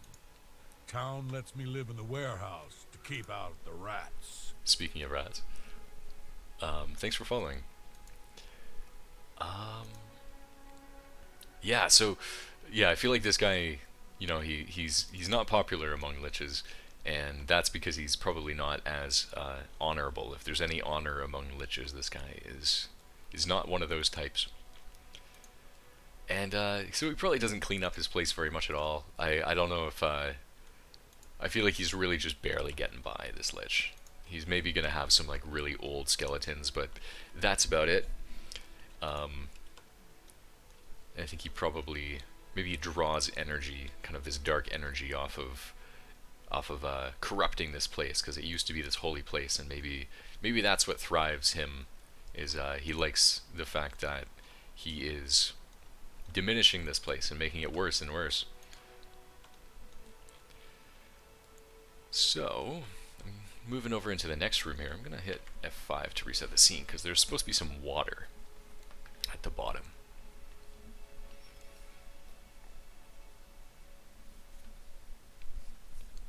I'm gonna open my blinds a little bit. It's getting kind of dark in here.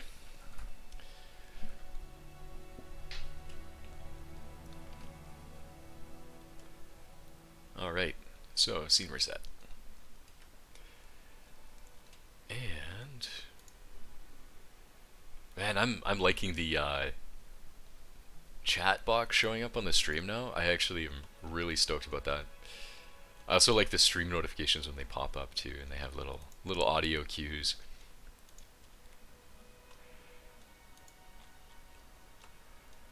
Okay, so I don't know where that water went. There used to be a water. Where is it?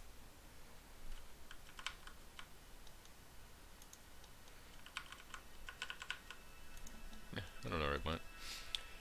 But anyways, so yeah, oh, I could do some more stuff up here too. That'd be fun. So I'm gonna grab some of this stuff. I'm gonna paste it there. So got some dirt mounds, a lot of dirt mounds and vines. That's what I'm gonna go for. I feel like another thing this guy might be into, this lich, is plants. Like, well, not necessarily plants like gardening, but like more just like stuff growing. So I feel like mushrooms, like, oh yeah, decaying, like, you know, the plants that decay stuff. So like decomposers. So like mushrooms, mushrooms are the big one. Stuff like that. Oh, I like this. I'm gonna move this little piece. There's another really nice little bit of scenery. I am really enjoying this now. I've gotten into that point where I'm like, oh yeah, I know how to do this stuff now. Because earlier in the stream it was a bit of a struggle. But now, I'm feeling good.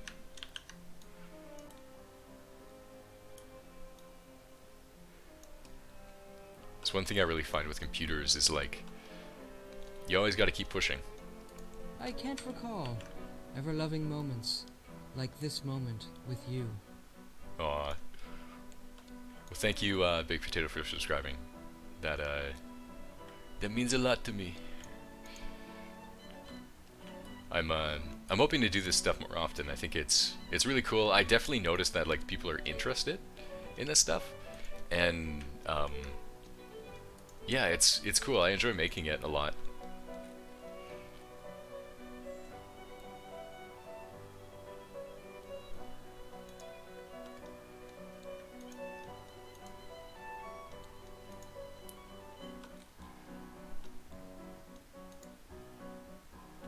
All right. Yeah, I need to put more stuff down here for sure. I also want to put some more lighting around because it is kind of dark. One thing I'll do sometimes is, so right now the scene, it might look kind of dark because everything else on the screen is bright, but imagining when this is full screen, let me see if I can kind of simulate that for a second. It's a lot easier to see everything, and on my monitor at least, it doesn't get very dark. And one thing about Alien Dungeons, well, not Alien, this isn't really Alien, but it's kind of pseudo-Alien because it has a lich in it. But a big thing about the visuals of Alien Dungeons is they tend to be very much about the contrast of light and dark. So you have these alien lights that tend to light things up a whole lot. I might actually add some alien lights now that I mention it. That'd be kind of cool, because there's that'd be really cool actually. Okay, let me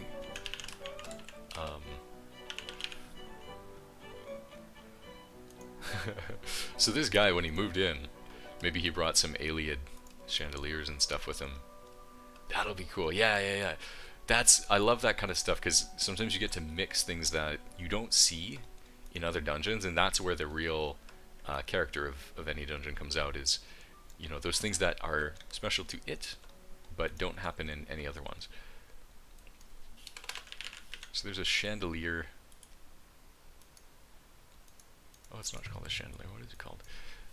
It might be called BSK, because it's Beyond Skyrim. Yeah, here we go. So Beyond Skyrim, we have some alien chandeliers. I just love the idea. Imagine this guy traveling around just at night. Imagine coming across a lich who's literally moving house. And he has all his zombies and stuff. Just, you know, carrying carts of crap. Not crap, but like maybe, you know, here I'm going to put this chandelier up here, and that'll be interesting. And go Welk, because there's a Welkin stone holder. I love using this for, it's gonna go full bright for a second. I really like using this for helping to detail the, where is it? There it is. Helping to detail the chain for the kind of this alien chandelier thingy. Move it down just like that, and then there we go. So that kind of holds it at the top, and then here's the chandelier. Now I get to put some crystals in it. So Welkin stone, Welkin cluster. So that's one of them. And then yeah, I'll use, let me see, I think there's certain ones that I've used a lot of. Maybe it's the CYR stone. Let me go Alien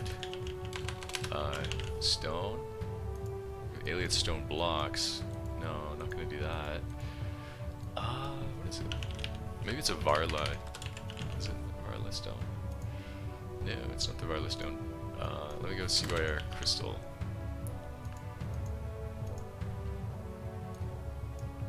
Nope. What's it called then? It's not. This isn't it.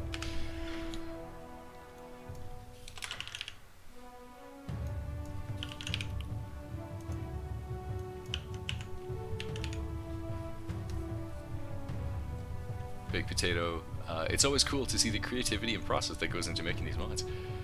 Yeah, I'm glad you're enjoying that.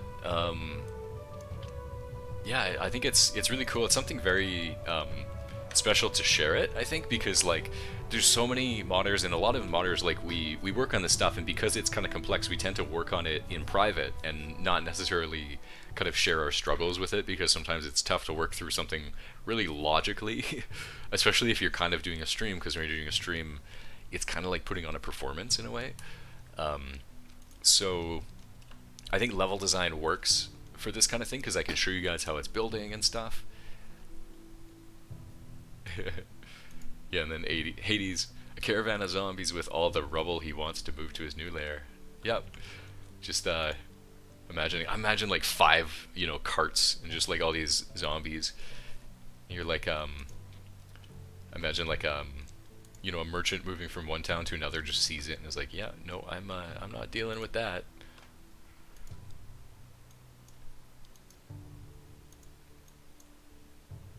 I wish I remembered what this thing was called, because there's got to be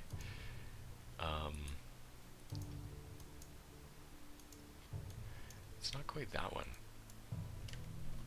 Okay, it's going to be somewhere in the Alien stuff, so I'll just look through the Alien stuff until I find it. I think it's going to be the BSK Alien stuff.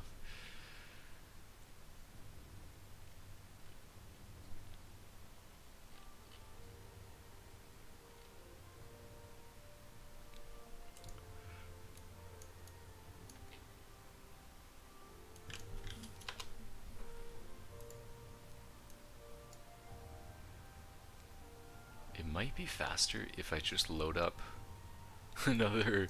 I'm gonna go to an Alien ruin real quick. Vilverin, Vindisal, Warehouse Iliad. I could go to any of these. Let me see if I can remember one of them that I worked on, because Piuconda, I think I worked on this one. Piuconda, what are these called? They're all just called Piuconda. I think I worked on this one. I'm not sure if it's the version I worked on though. Or if it's a. Sometimes we'll create. Oh yeah, okay, yeah, this is one I worked on. This is exactly what I'm looking for. Hey, while I'm here, I might as well give you guys a little bit of a preview. So what are these things called? Alien Crystal, BSK Alien Crystal. Okay. But this is more of a complete Alien ruin that I'm just looking at here, called Piuconda, and it's one from Oblivion. This is part of the Beyond Skyrim Oblivion, and here we can see an area that I made. Over here, there's some more stuff. This is really cool. I like doing this with the Alien crystals, where there's actually a bunch of different colors for the crystals, and in Oblivion they only really use like a blue kind of teal crystal. But in Elder Scrolls Online, they actually got a lot more creative with the colors of these Alien crystals.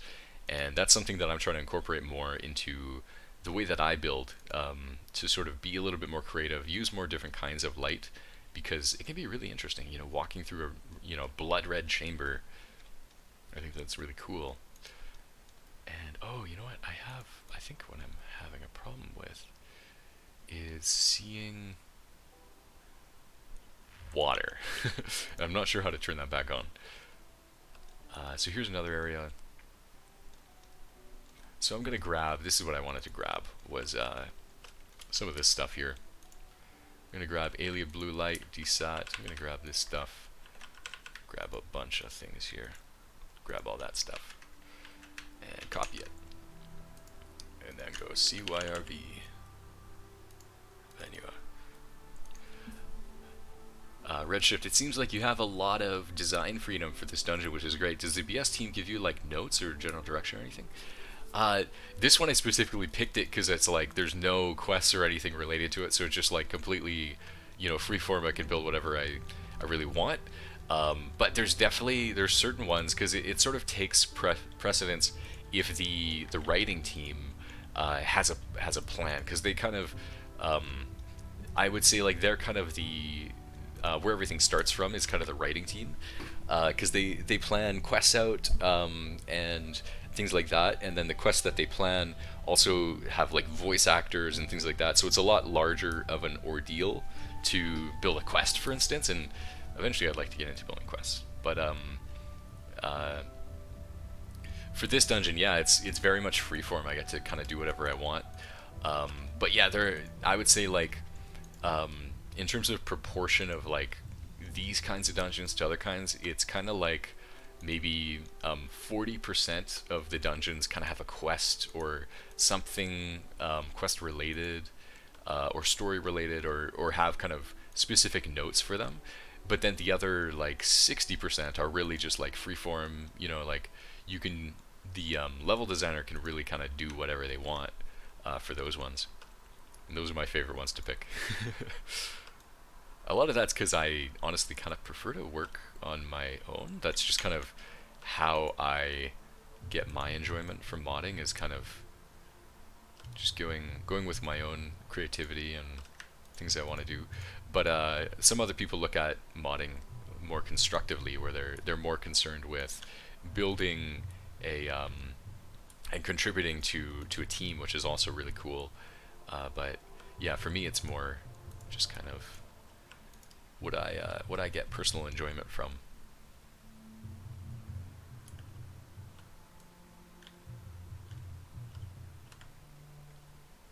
I like building levels that would kind of, somebody would play and be like, wow, this is cool.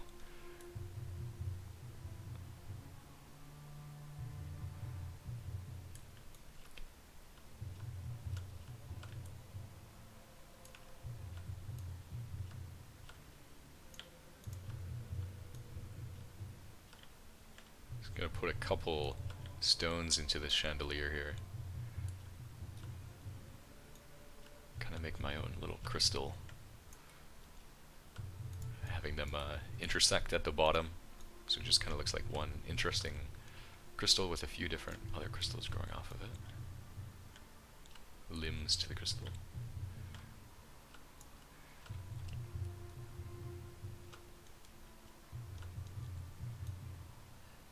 Just gonna make sure this one's really nice, because I tend to do stuff like this. I'll build it really nicely and then copy it out and use it like, several times throughout the dungeon. So it's always good to spend a little bit of extra time building that first template. And do I want to do shadow or not? I could. I think one thing too, I didn't have a chandelier in here before, so I'm going to dim the other lights. I think another thing I'm going to do, now that I'm starting to do some more of the scenery building, is I'm actually just going to go right into the lighting template. And I love messing around with lighting templates because you can do so much stuff with them. And I'm going to take the color, I'm going to bring it down a few notches, and then I go over to the directional ambient lighting and I set from ambient. And so now I click apply, everything gets a little darker. And now it's looking more like an interesting, more epic boss chamber, because you have some very dark areas and you have some quite a bit lighter areas. I take that and increase the strength of that light. So it's going to cast some shadows, and then here's kind of a backup light for it, make it quite bright there.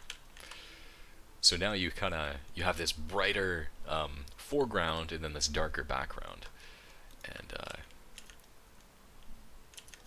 it's a really good way to set a scene. And then this thing here used to be a green light, just kind of lighting up part of the room. I'm going to move it over into this room, make it a little smaller and a little bit stronger, because it's good to have lights kind of leading the player around. Like lighting the doorway is a really good thing to do, because then it's easier for the player to comprehend it, right? I think there's kind of like two things you want, and one thing is, first of all, does the player know about it, and then second of all is like, is it easy to understand? And I think whenever you make the layout of a room a little bit easier to understand, it's better, because we're kind of building this virtual space. You don't get all of your senses when you're playing a virtual game, so it's harder to navigate, and so sometimes making it so that it's easier to see around, kind of aiding one of the senses that you can use in a virtual space to understand where you are, is good. It's interesting.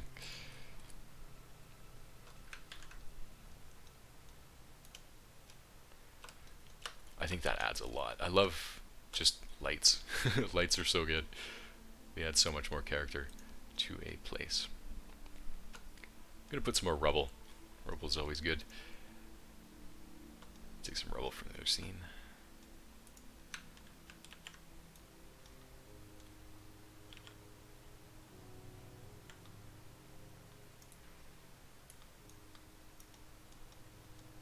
Get that tall rubble. I had a tall piece of rubble.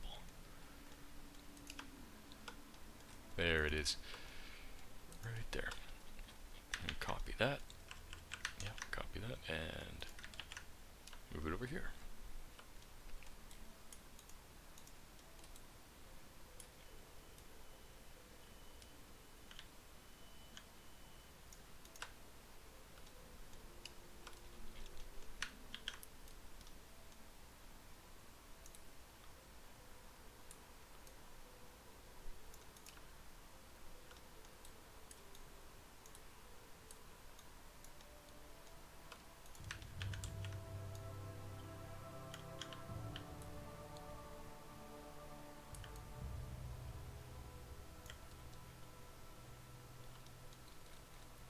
That looks pretty good here, I think. I'm gonna add some more roots though. There's no roots in this room yet.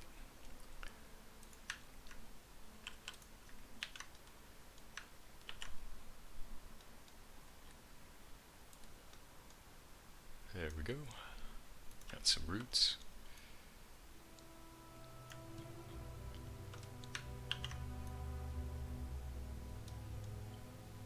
Another thing I'd like to figure out for my next stream is going to be a few more places to post my kind of going live notifications, because I've been posting it on Reddit, which is pretty good, but I actually know a lot of people organize stuff around Discords too, and I don't use Discord as much, and it's something I'd like to do, because I do want to reach out to as many people who could benefit from this kind of thing as possible, and I think reaching out to people on Discord too is something I should do.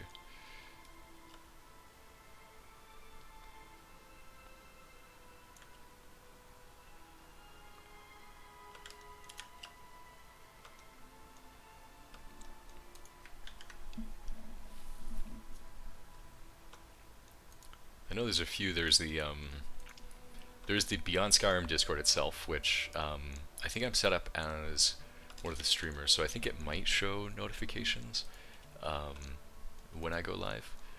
And then there's also the Arcane University. I think it'd be good. I should get more involved with that, because Arcane University has been going on for a long time, and they're very good at what they do. There's a lot of people. It's another one of those kind of free collaboration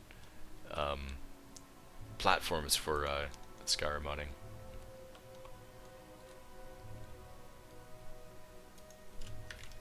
I'm gonna add some more rubble here. I think there's some big pieces.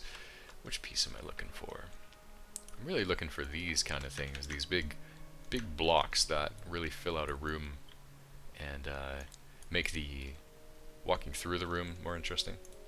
I'm gonna put one like right near the door, and follow it up with some rubble. Place some rubble in there. There's so much of decoration that is just layering.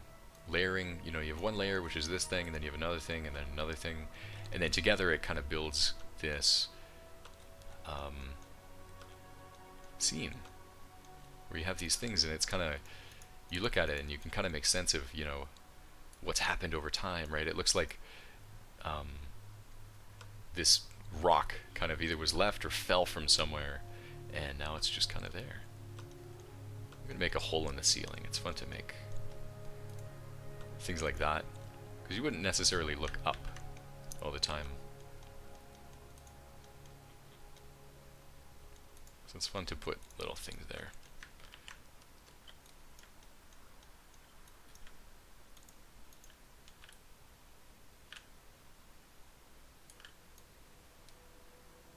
Just like that. It's just kind of a hole where that rock just fell down. And I'd love to put like a skeleton or something underneath.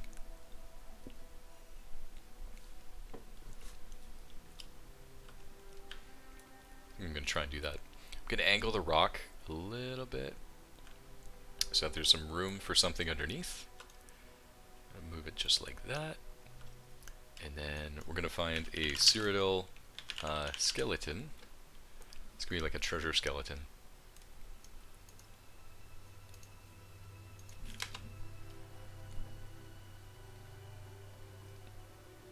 Treasure corpse skeleton, and I'm gonna make it rigid. So rigid will make sure all the bones are still connected, and then I go starts dead. And then I hit havoc, and now it's going to simulate the physics, and then I can just kind of push them under the rock there. Push them under. Just like that. There we go. Yeah, what a death. So this guy, his legs got crushed. Oof. Yeah, so he's just going to be under there. Just nice little interesting scene thingies. Different dead adventures. Dead adventures are always fun. So I'm going to go CYR imp, and then rubble again. I'm going to find some more rubble.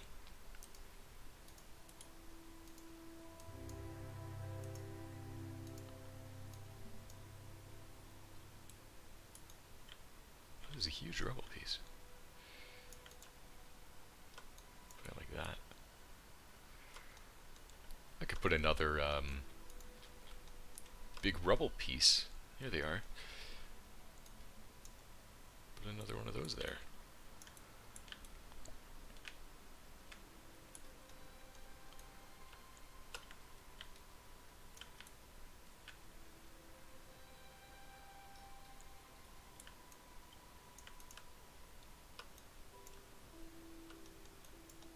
Cool. All right. So yeah, you get in, there's a piece of rubble here. If you look around, you might find that treasure. And then over on this side, I really want to make more vines. Grab some more vines.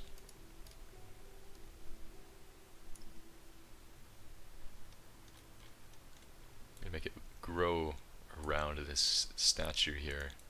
Kind of right behind it is one piece, and then just set that up there.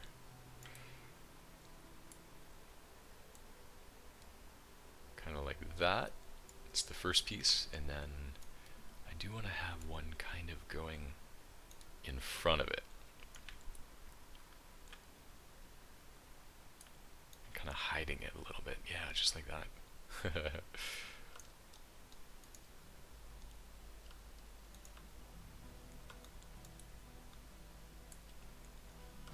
Yeah.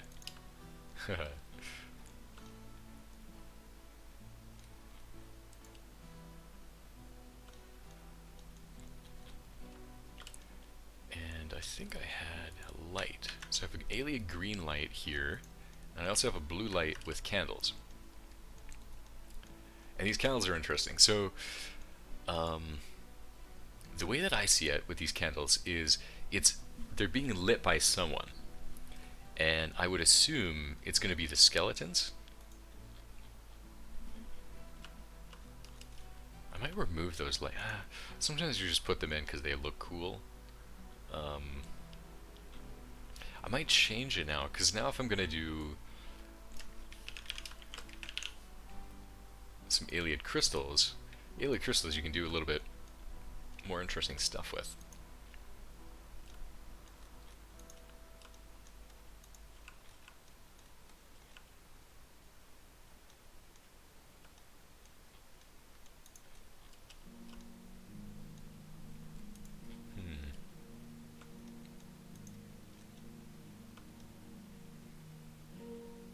Leave that how it is right now.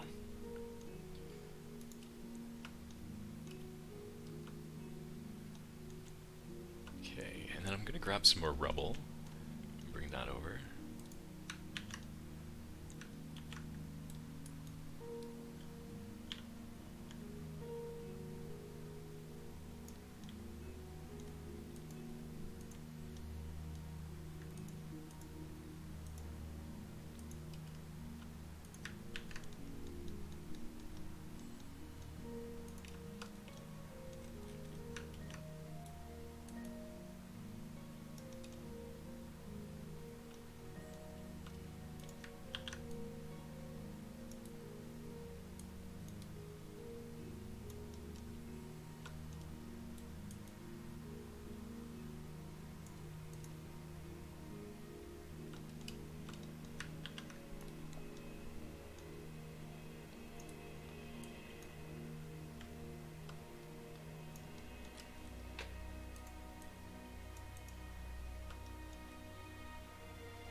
I really like the way that this rubble blends into these halls, because these halls have like these really nice bumps on the floor, and it just lines up really well.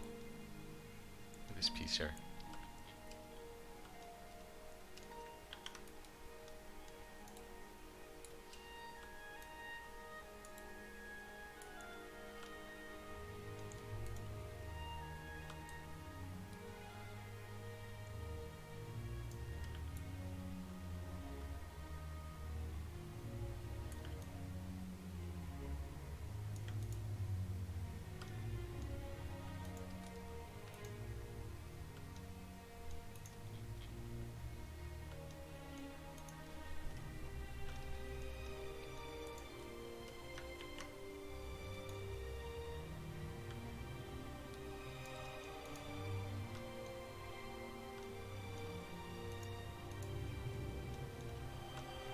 I'd love to put some foliage in here. I'm gonna look for a good tree.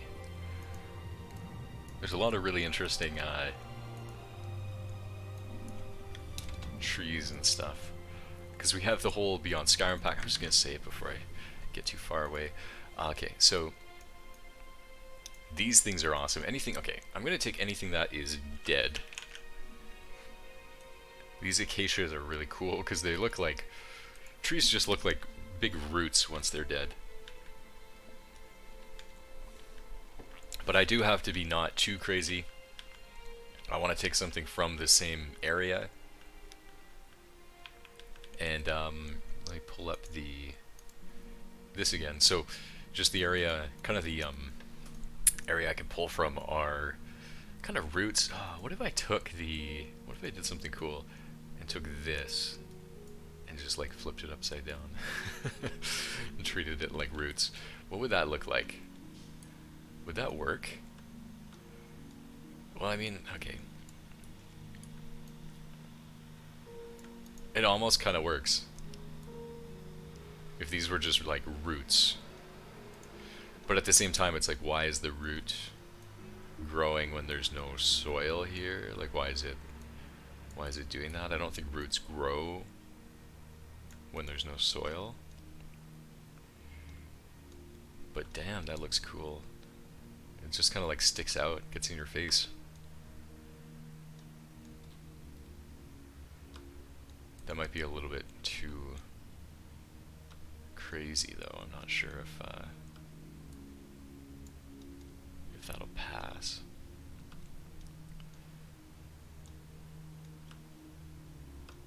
I'll leave it there. I'll try it. Because if it all fails, I can just remove the acacia trees directly. Here's these dead acacia trees. Oh yeah. Yeah, let me see. I'm gonna bring this one and move it to here, because there's a lot of collapsed stuff here. And then this also helps kind of frame the entrance too. Bring it up a bit. Instead of these holes, because I have these holes here. Can move one there. Let me try. I'm gonna keep placing a few more. I really like these trees. These trees are going somewhere. I've decided now I'm gonna for sure use these. They do really look like roots. What's it look like here now? Oh yeah. Yeah, that is nice. Lich areas can be kind of nasty because you have like all these weird roots growing everywhere. It's not necessarily like every room is supposed to be super easy to understand and see through. Some of it might be kind of tough. I don't want to make it too bad though. I'm going to shrink that a bit.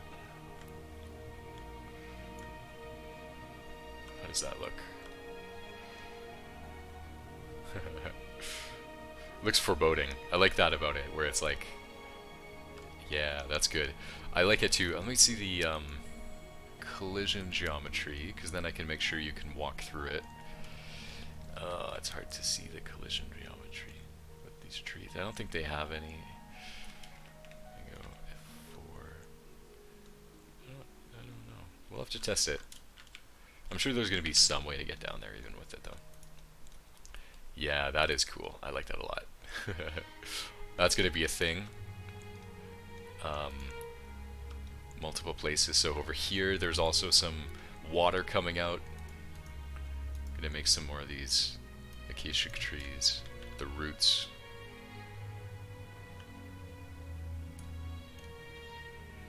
It's kind of coming out. That was kind of...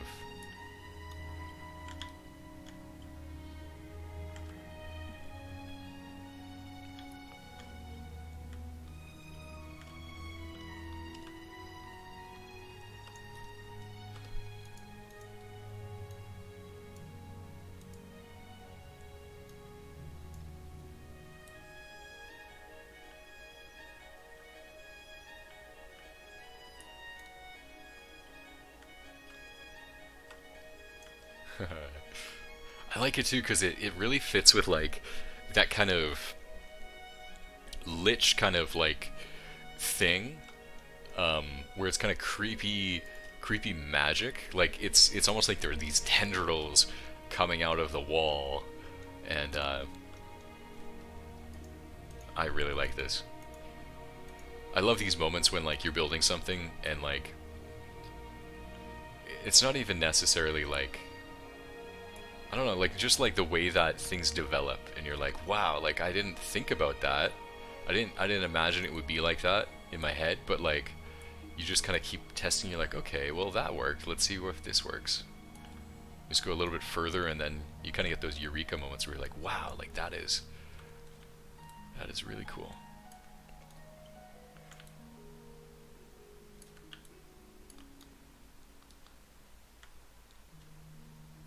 Yeah, this is good. That's a good one too.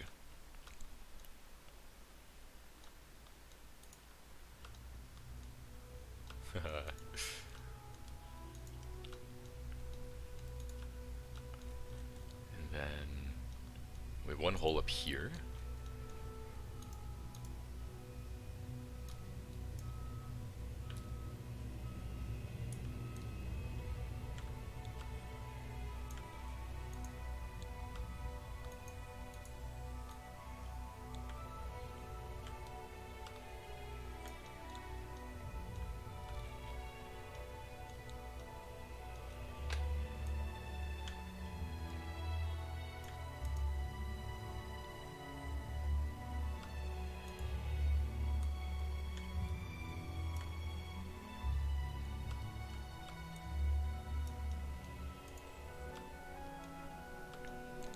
Ooh, and then this area here. This is going to be a lot of fun. Because we're gonna put roots like coming through the walls and stuff. Oh, I hope this stuff doesn't have too bad of a collision. They do have some collision. Those big branches have collision.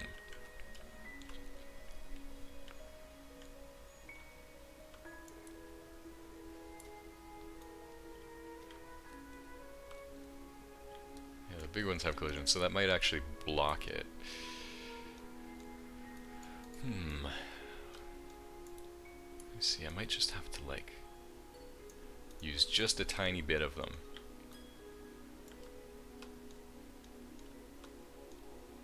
We'll see, because at some point when I get into the other phases of this, try this one. When I test it out, I might have to remove and like move a bunch of these, but we'll find out.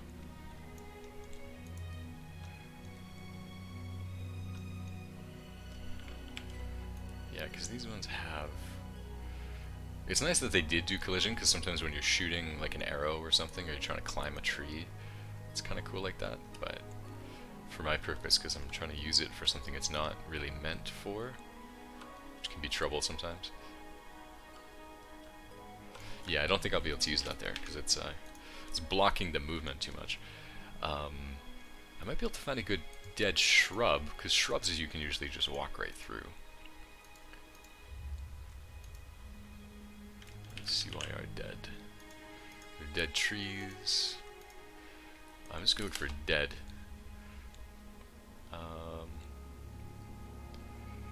Dead shrub. That's kind of what I'm looking for.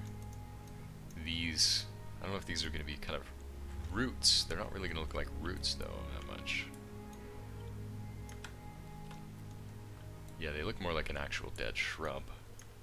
What happens if I kind of poke it from the ceiling though? Yeah, it still kind of just looks like a dead shrub, but it's not too bad. I think that's actually kind of nice. It helps fill it in more. Yeah, that works. It helps carry the visual theme of these things kind of throughout the interior here too.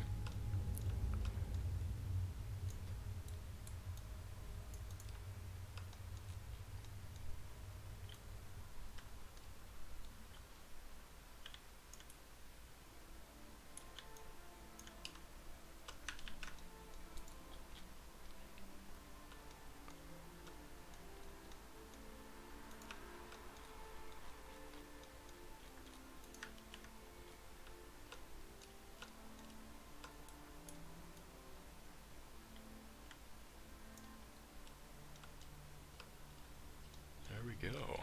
Yeah, I like that a lot. That works. I like it. I'm actually going to add even more.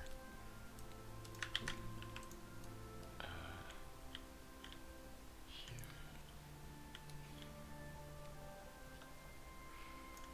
Yeah. Because you go around this corner. There's another one there too. Cool. I'm going to make this darker. A bit darker. Yeah, I like that. Sweet.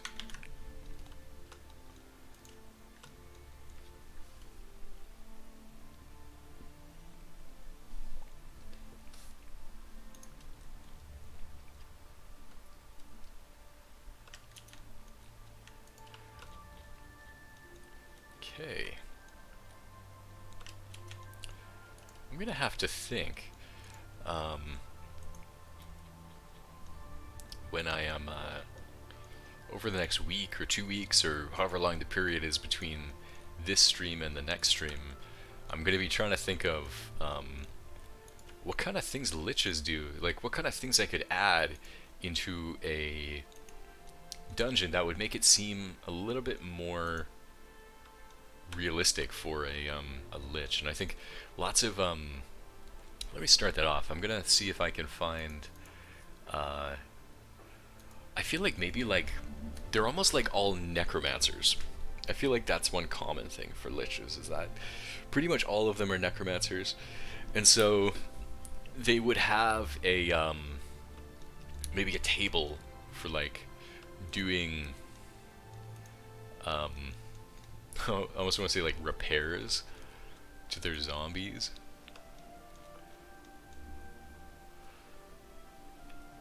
Yeah, an alchemical lab. Yeah, actually, you know what, I'm gonna move to the next cell because I started building some stuff like that. And I think this is kind of what I'm thinking for the, this is almost like the interior.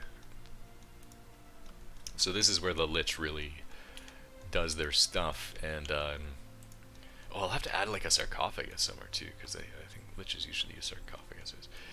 And, so here's the start of that lab, and let's see, so, I'm gonna put a banner in here for sure, because banners are cool. It's gonna be not a ruined banner, it's actually gonna be kind of a nice one. They're gonna have brought their favorite banner, favorite Ayleid banner here. The one that they made sure the zombies didn't get in the mud when they were traveling. Oh yeah, I should put some mushrooms in here too. I use the Dark Brotherhood banner anchor 2, so I'll copy that one again, bring that over here.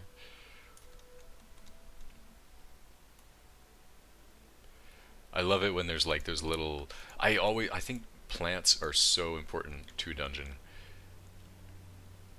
Just having like a really cool theme of like, you know, if you're gonna have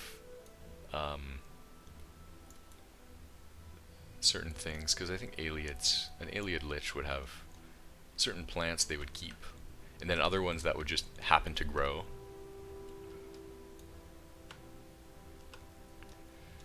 Let's see, do I want to put the Ayleid banner behind it? No, not really quite behind it, but I'll put it here. I think that's a good spot for it. And then that also gives me the opportunity to put a Ayleid chest. So not quite the boss chest, but I will put a, oh, maybe a boss chest, I don't know. Boss chest, no. I'll put a small square chest right there. Okay, and then let's see, put some plants. Let's see what kind of Cyrodiil plants we have.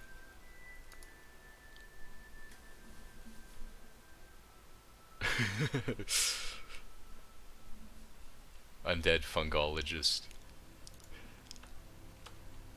He's just really into mushrooms. That's why, yeah, he's lit by Varlas owns fertilizer. Ooh, I like that. Okay, so so I have a few rooms that I kind of have like temporary stuff going on, and this is one of them where I've kind of built some stuff out, but I'm not super pleased with it because like these are kind of, oh yeah, okay, so this is the, it's all coming together now. So this is the kind of a garden. Let me see what I can do here to make it look more like a garden. Yeah, he fertilizes it with bone meal. Yeah, that's where he's gonna make the fertilizer is where over here. So I'm gonna put a shelf. There's gonna be some bone meal on it. Shelf. I think there's actually an Ayleid shelf. Let's see if I can get an Ayleid shelf, because there's a special one we have. Some Ayleid shelves. This one, he carried this whole damn thing. He got the skeletons to carry the whole damn thing from wherever he came from. It's an Ayleid shelf.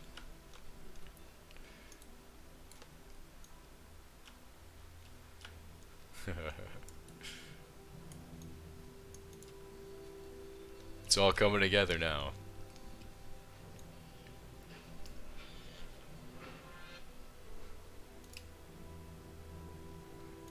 Shelf right there. I'm gonna use 2 shelves because these things look really awesome.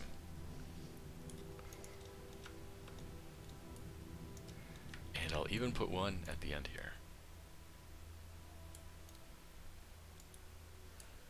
I'll use some rubble later on to kind of help fill the scene in, and then let's go get bone meal. I'll put that on there for now, and then I'll add some more stuff. That's ingredient, bone meal. There we go.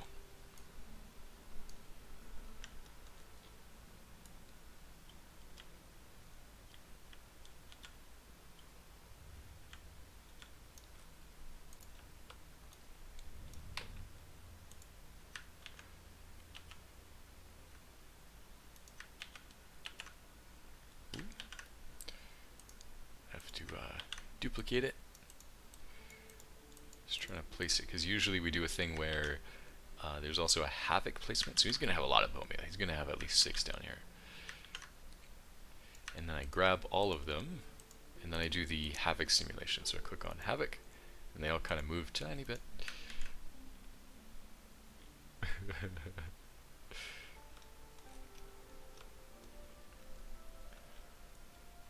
I'm gonna take that. I like this whole shelf of bone meal. That's good. Just all these little bowls. I'm just gonna put some in this one too,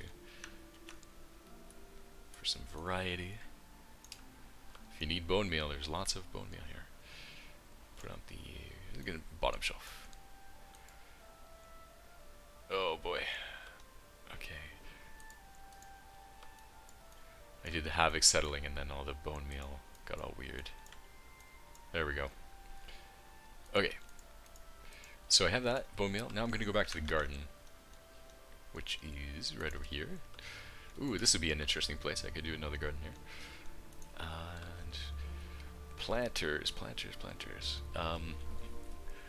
There's a few ways I could do planters. So I'm going to try and... This is actually going to look kind of swank by the time it comes together. Because these things, these walls that I had, they were kind of temporary walls. I'm going to replace them with planters, and they're going to be custom planters. Not custom in the sense that I am making my own 3D model, but custom in the sense that I am using existing ones to make it interesting. So we have this. I'm going to turn this into a planter by duplicating it. Now we have a little trough in the middle, and then I take dirt. There's something called a dirt mound. So you have a couple dirt mounds. You get to choose the best one. G dirt. We're not going to do I dirt. C dirt. I kind of like C dirt. Yeah. C dirt is a cave dirt. That's what the C means. And there we go. So there's a little planter. And I'm going to do the same thing for this one.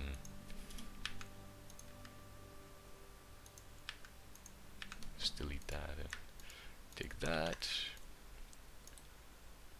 Move it just like that. And ta-da. It's coming together.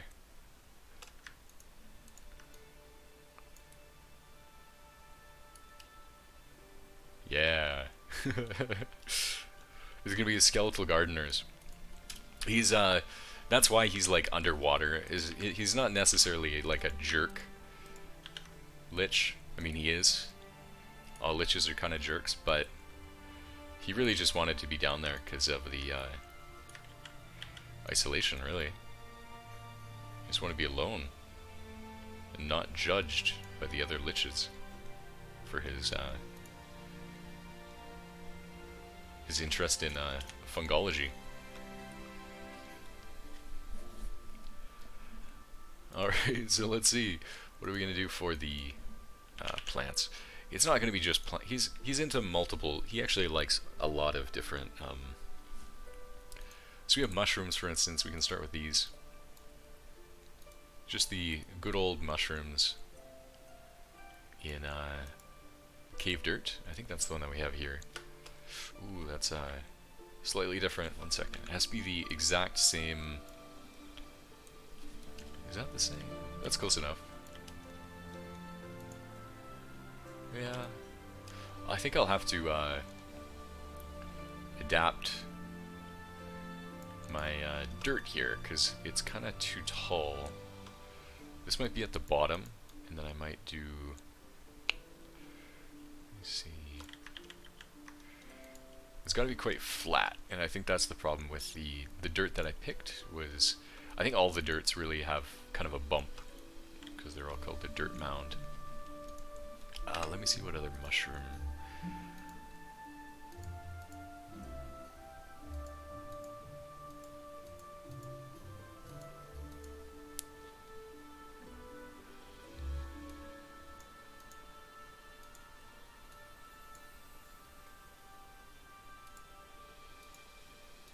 I'm just going to try and make this work. And I might change how I do my mounds, because there's a number of mounds.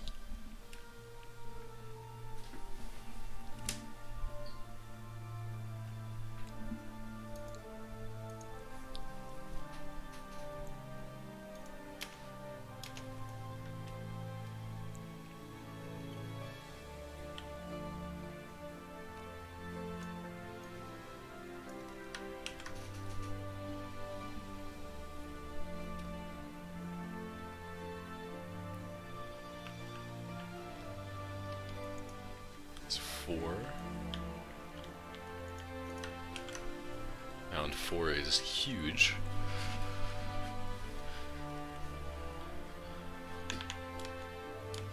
Mound 3 is also huge.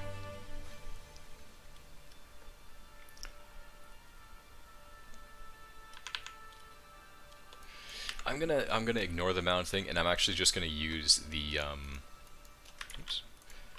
Just gonna use these and then kind of plant them down there, because I think that'll do just fine. And then I'm just gonna go all the way across with them. So this one we have floor mound 1. Let's put the steel blue Entoloma in the which dirt do I want it in? Is Nibene dirt good? Oh, that one's not quite it. Redwood forest? No, that's not right. Bark. He's brought some bark down here. Yeah, he's planted it in bark. He's very particular. My god, this guy would be fantastic. Imagine that.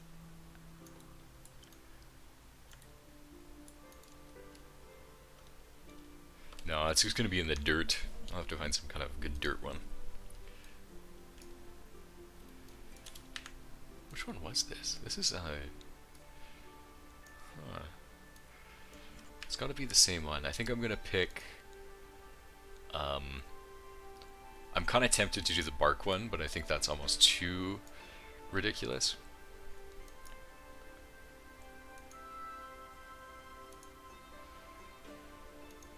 But I'm looking at the options, and it almost looks like the most sensible one.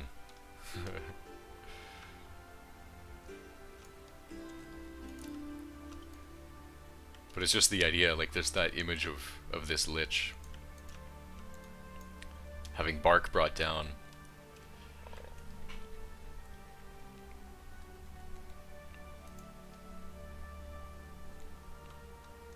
To fertilize these mushrooms.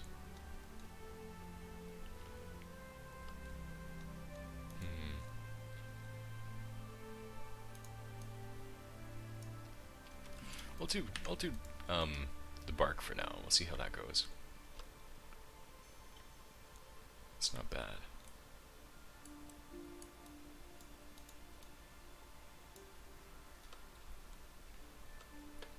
Definitely makes the place look inhabited for sure.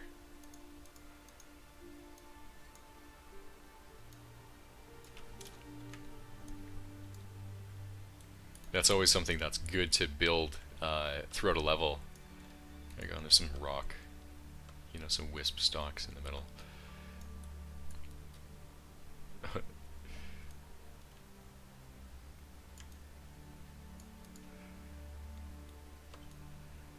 These are his friends. The mushrooms are his friends.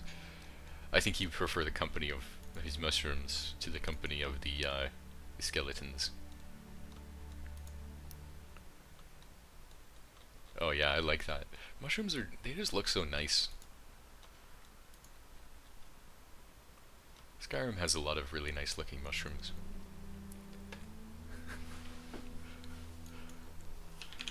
Let's see, I'm gonna go BSK.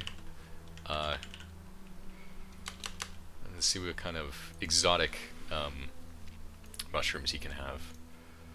We got stinkhorns, summer bullets.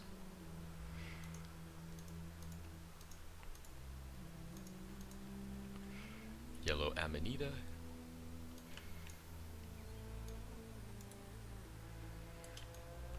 These are kind of cool. I like the idea that maybe he, I mean, he's been around for a long time. He's an Ayleid Lich, so I imagine he would have a lot of different kinds of mushrooms he had gotten over the many hundreds of years.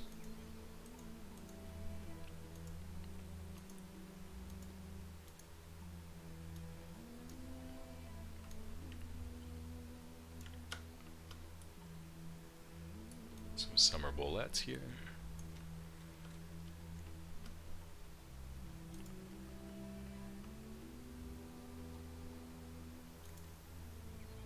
Elf cup. I always like elf cup.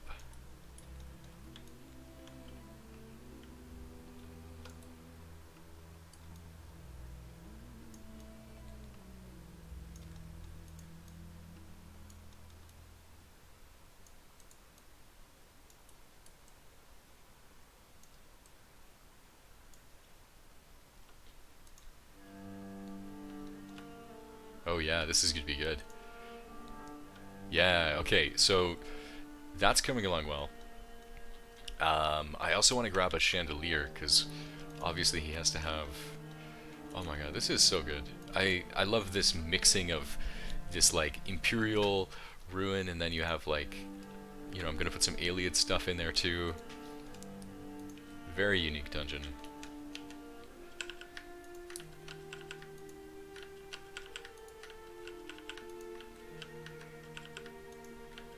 Grabbing all of the little pieces one by one.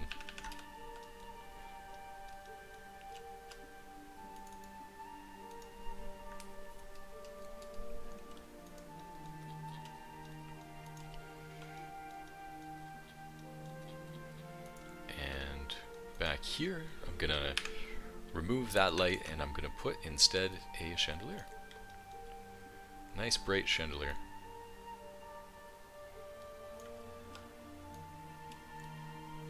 Just like that.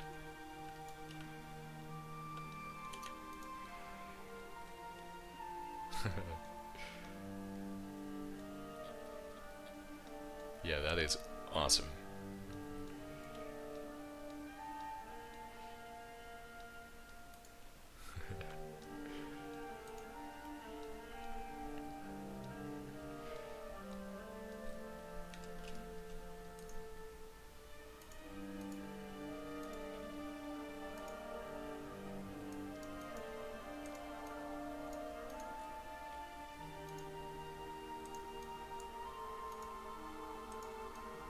Green stain cup. I'm going to put some of those in there too.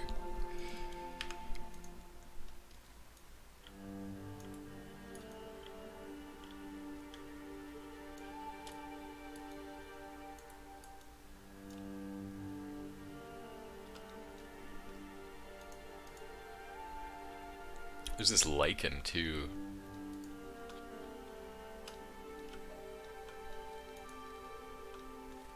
I'm sure this lich has a liking for lichen.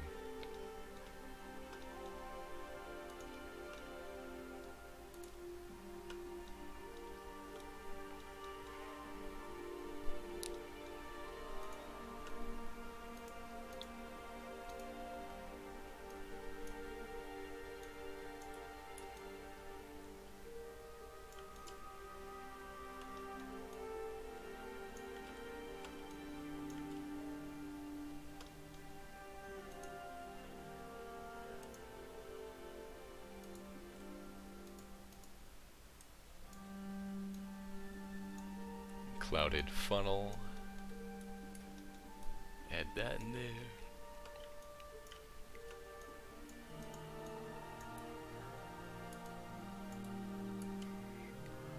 There we go. He has a cornucopia of various mushrooms in this room.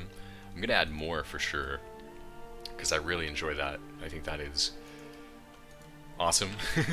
Imagine coming through this like ruined dungeon, and like it becomes more and more inhabited, and then towards the end you find a an actual mushroom garden, and it just makes you think, you know, should I really kill this lich, or should I just let him continue his lich business? He's not hurting anyone. Well, he's not hurting many people. Just no, he's probably still a jerk.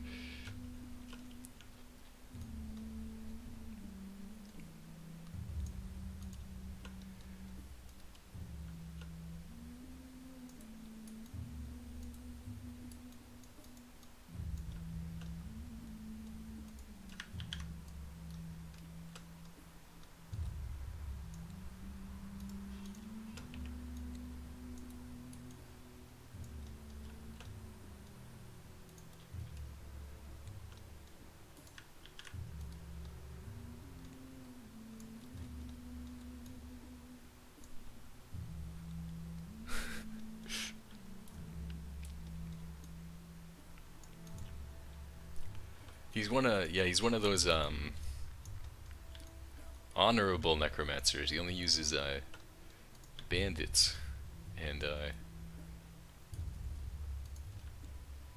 like.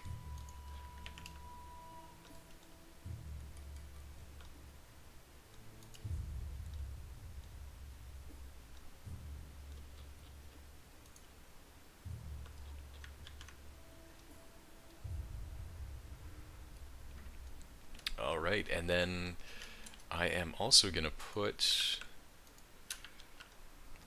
I gotta figure out another thing, which is gonna be...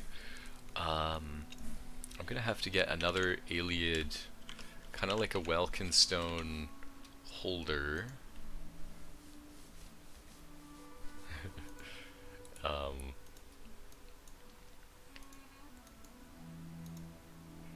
Yeah, I'm just gonna get a Welkin stone holder. And then, can you imagine him bringing these things from like his thing? He's just like, he brings this little, these are like his lamps. He brings his lamps with him. It is going to be on like an imperial brick though. He didn't bring the bricks. It's not called a brick, it's called a block. CYR, imperial block. Stone block, and it is going to be a tall one if I can find a good kind of tall one. This one's not bad. Just need to rotate it and like that.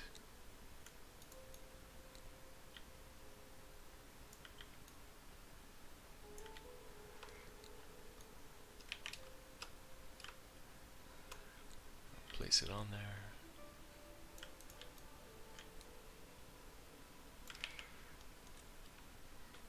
Okay, and then an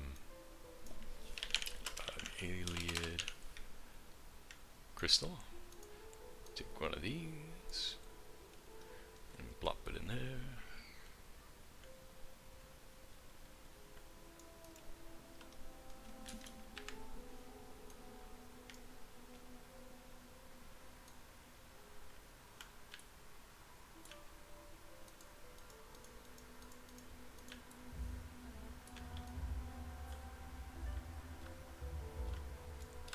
Is a good, you know, just like not a giant crystal, but pretty good one. And one thing I'd like to do about these is emittance. I can go CYR, Iliad, and I can actually change the color of the light. So I can make it a green light or a red light. These are going to be green lights because this is the grow room. And I'm going to get a Iliad green light. So there's the first one. And let's see, I want it to go that big. But I might have the opportunity. No, I'll just make these. These will be just like that. Oh, the other thing I want to do is sometimes I'll do a, what's it called again? I think I have one over here. Yes, a glow fill round bright. And this thing goes there, and it kind of makes a glow. You see, it's kind of moving the glow around. Whoa. Kind of helps hold the light in a certain area. See, so that's it disabled, that's it active. And grab all these pieces, and then let's see. Oops. I'm gonna make that light bigger. It's gotta be a lot bigger. It can be a little dimmer, but bigger for sure. And then grab all this stuff again. Okay. Ooh, I noticed one more thing I want to do. I want to get a CYR imp block, another one, and it's gonna look like this one. It's just gonna kind of be the base, like that. Looks pretty good.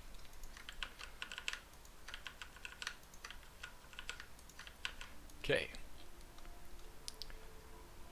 Finally, I have the lamp. Where am I going to put these? Oh, I kind of want to put them right in that garden. Nah, they'll be like here. Like here.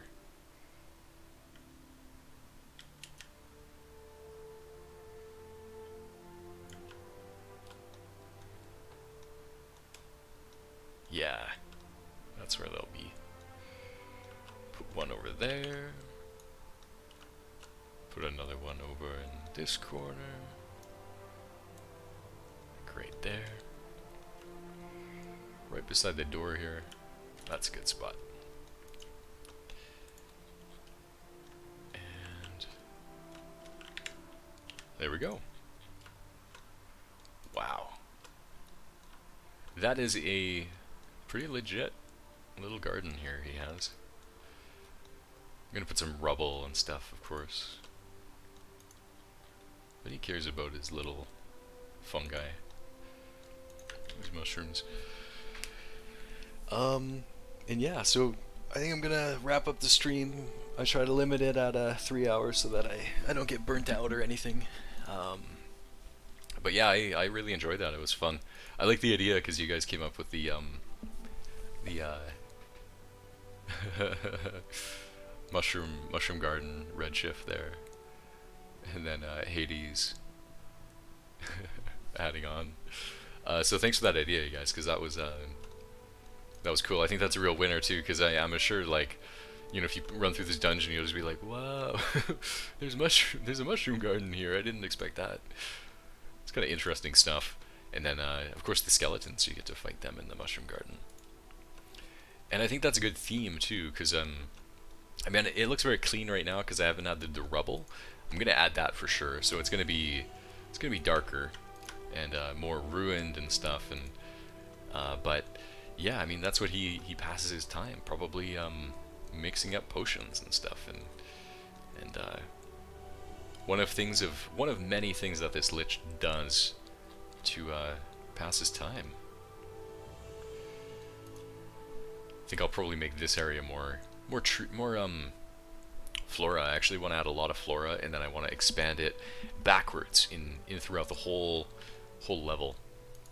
But this one's great because this is going to be, there's an alchemy area, probably going to be a few more kinds of things you can pick up, and then you have this alchemy table here, which is in his specific. This is maybe his the area where he mixes his potions and stuff like that.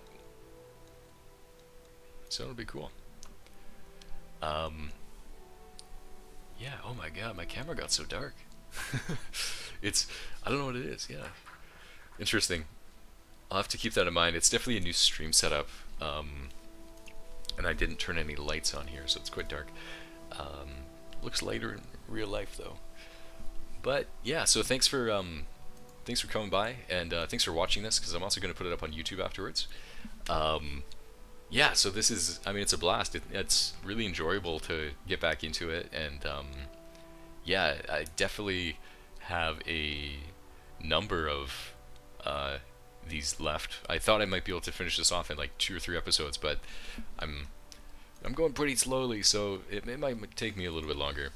But it's very enjoyable. I'm having a good time. It's nice and relaxing. So I hope you also had a good time. I hope it was relaxing for you as well. And yeah, it's cool to see. You know, the project's always coming together. I am one of many people working on Beyond Skyrim, and yeah, I think a lot of us are just excited to work on this stuff. And if you've ever wondered about kind of creating mods, there are a lot of places you can start if you want to kind of. It's a great hobby. It's a really enjoyable hobby, and you get to make some cool stuff that people enjoy. I think that's really meaningful to kind of create things for other people and share things. Yeah, so I'm actually gonna go onto, after I close my stream, I'm gonna go onto Nexus and I'm gonna try and set up my load order with Nemesis now. There's that animation system, and I'm gonna get some of those mods running that I showed off at the beginning of this episode. Yeah, so anyways, I hope you have a good time. I will probably be streaming again in maybe a couple weeks. I might do another one in a couple weeks. So yeah, I hope you guys have a good one. Have a good one, Redshift. Have a good one, Hades, and have a good one, anybody else. Baked Potato, if you're still around. Thanks for chatting and stuff, because yeah, it's just awesome. I really enjoy doing it in this way. It's fun to kind of build these levels and do it as a stream, because you get to show people like, wow, this is how it comes together. And this is the mentality. Like, I mean, I'm not really an expert. A lot of ways I'm kind of fumbling my way through. But you know, after a long time, you start to pick up these skills, and I took a break for a while, for a month, and now I'm kind of picking them up again. But yeah, it's always just a matter of time and determination, these things. So yeah, have a good evening, and I hope to see you in the future. Yeah, so take it easy, have a good one, and have a good night.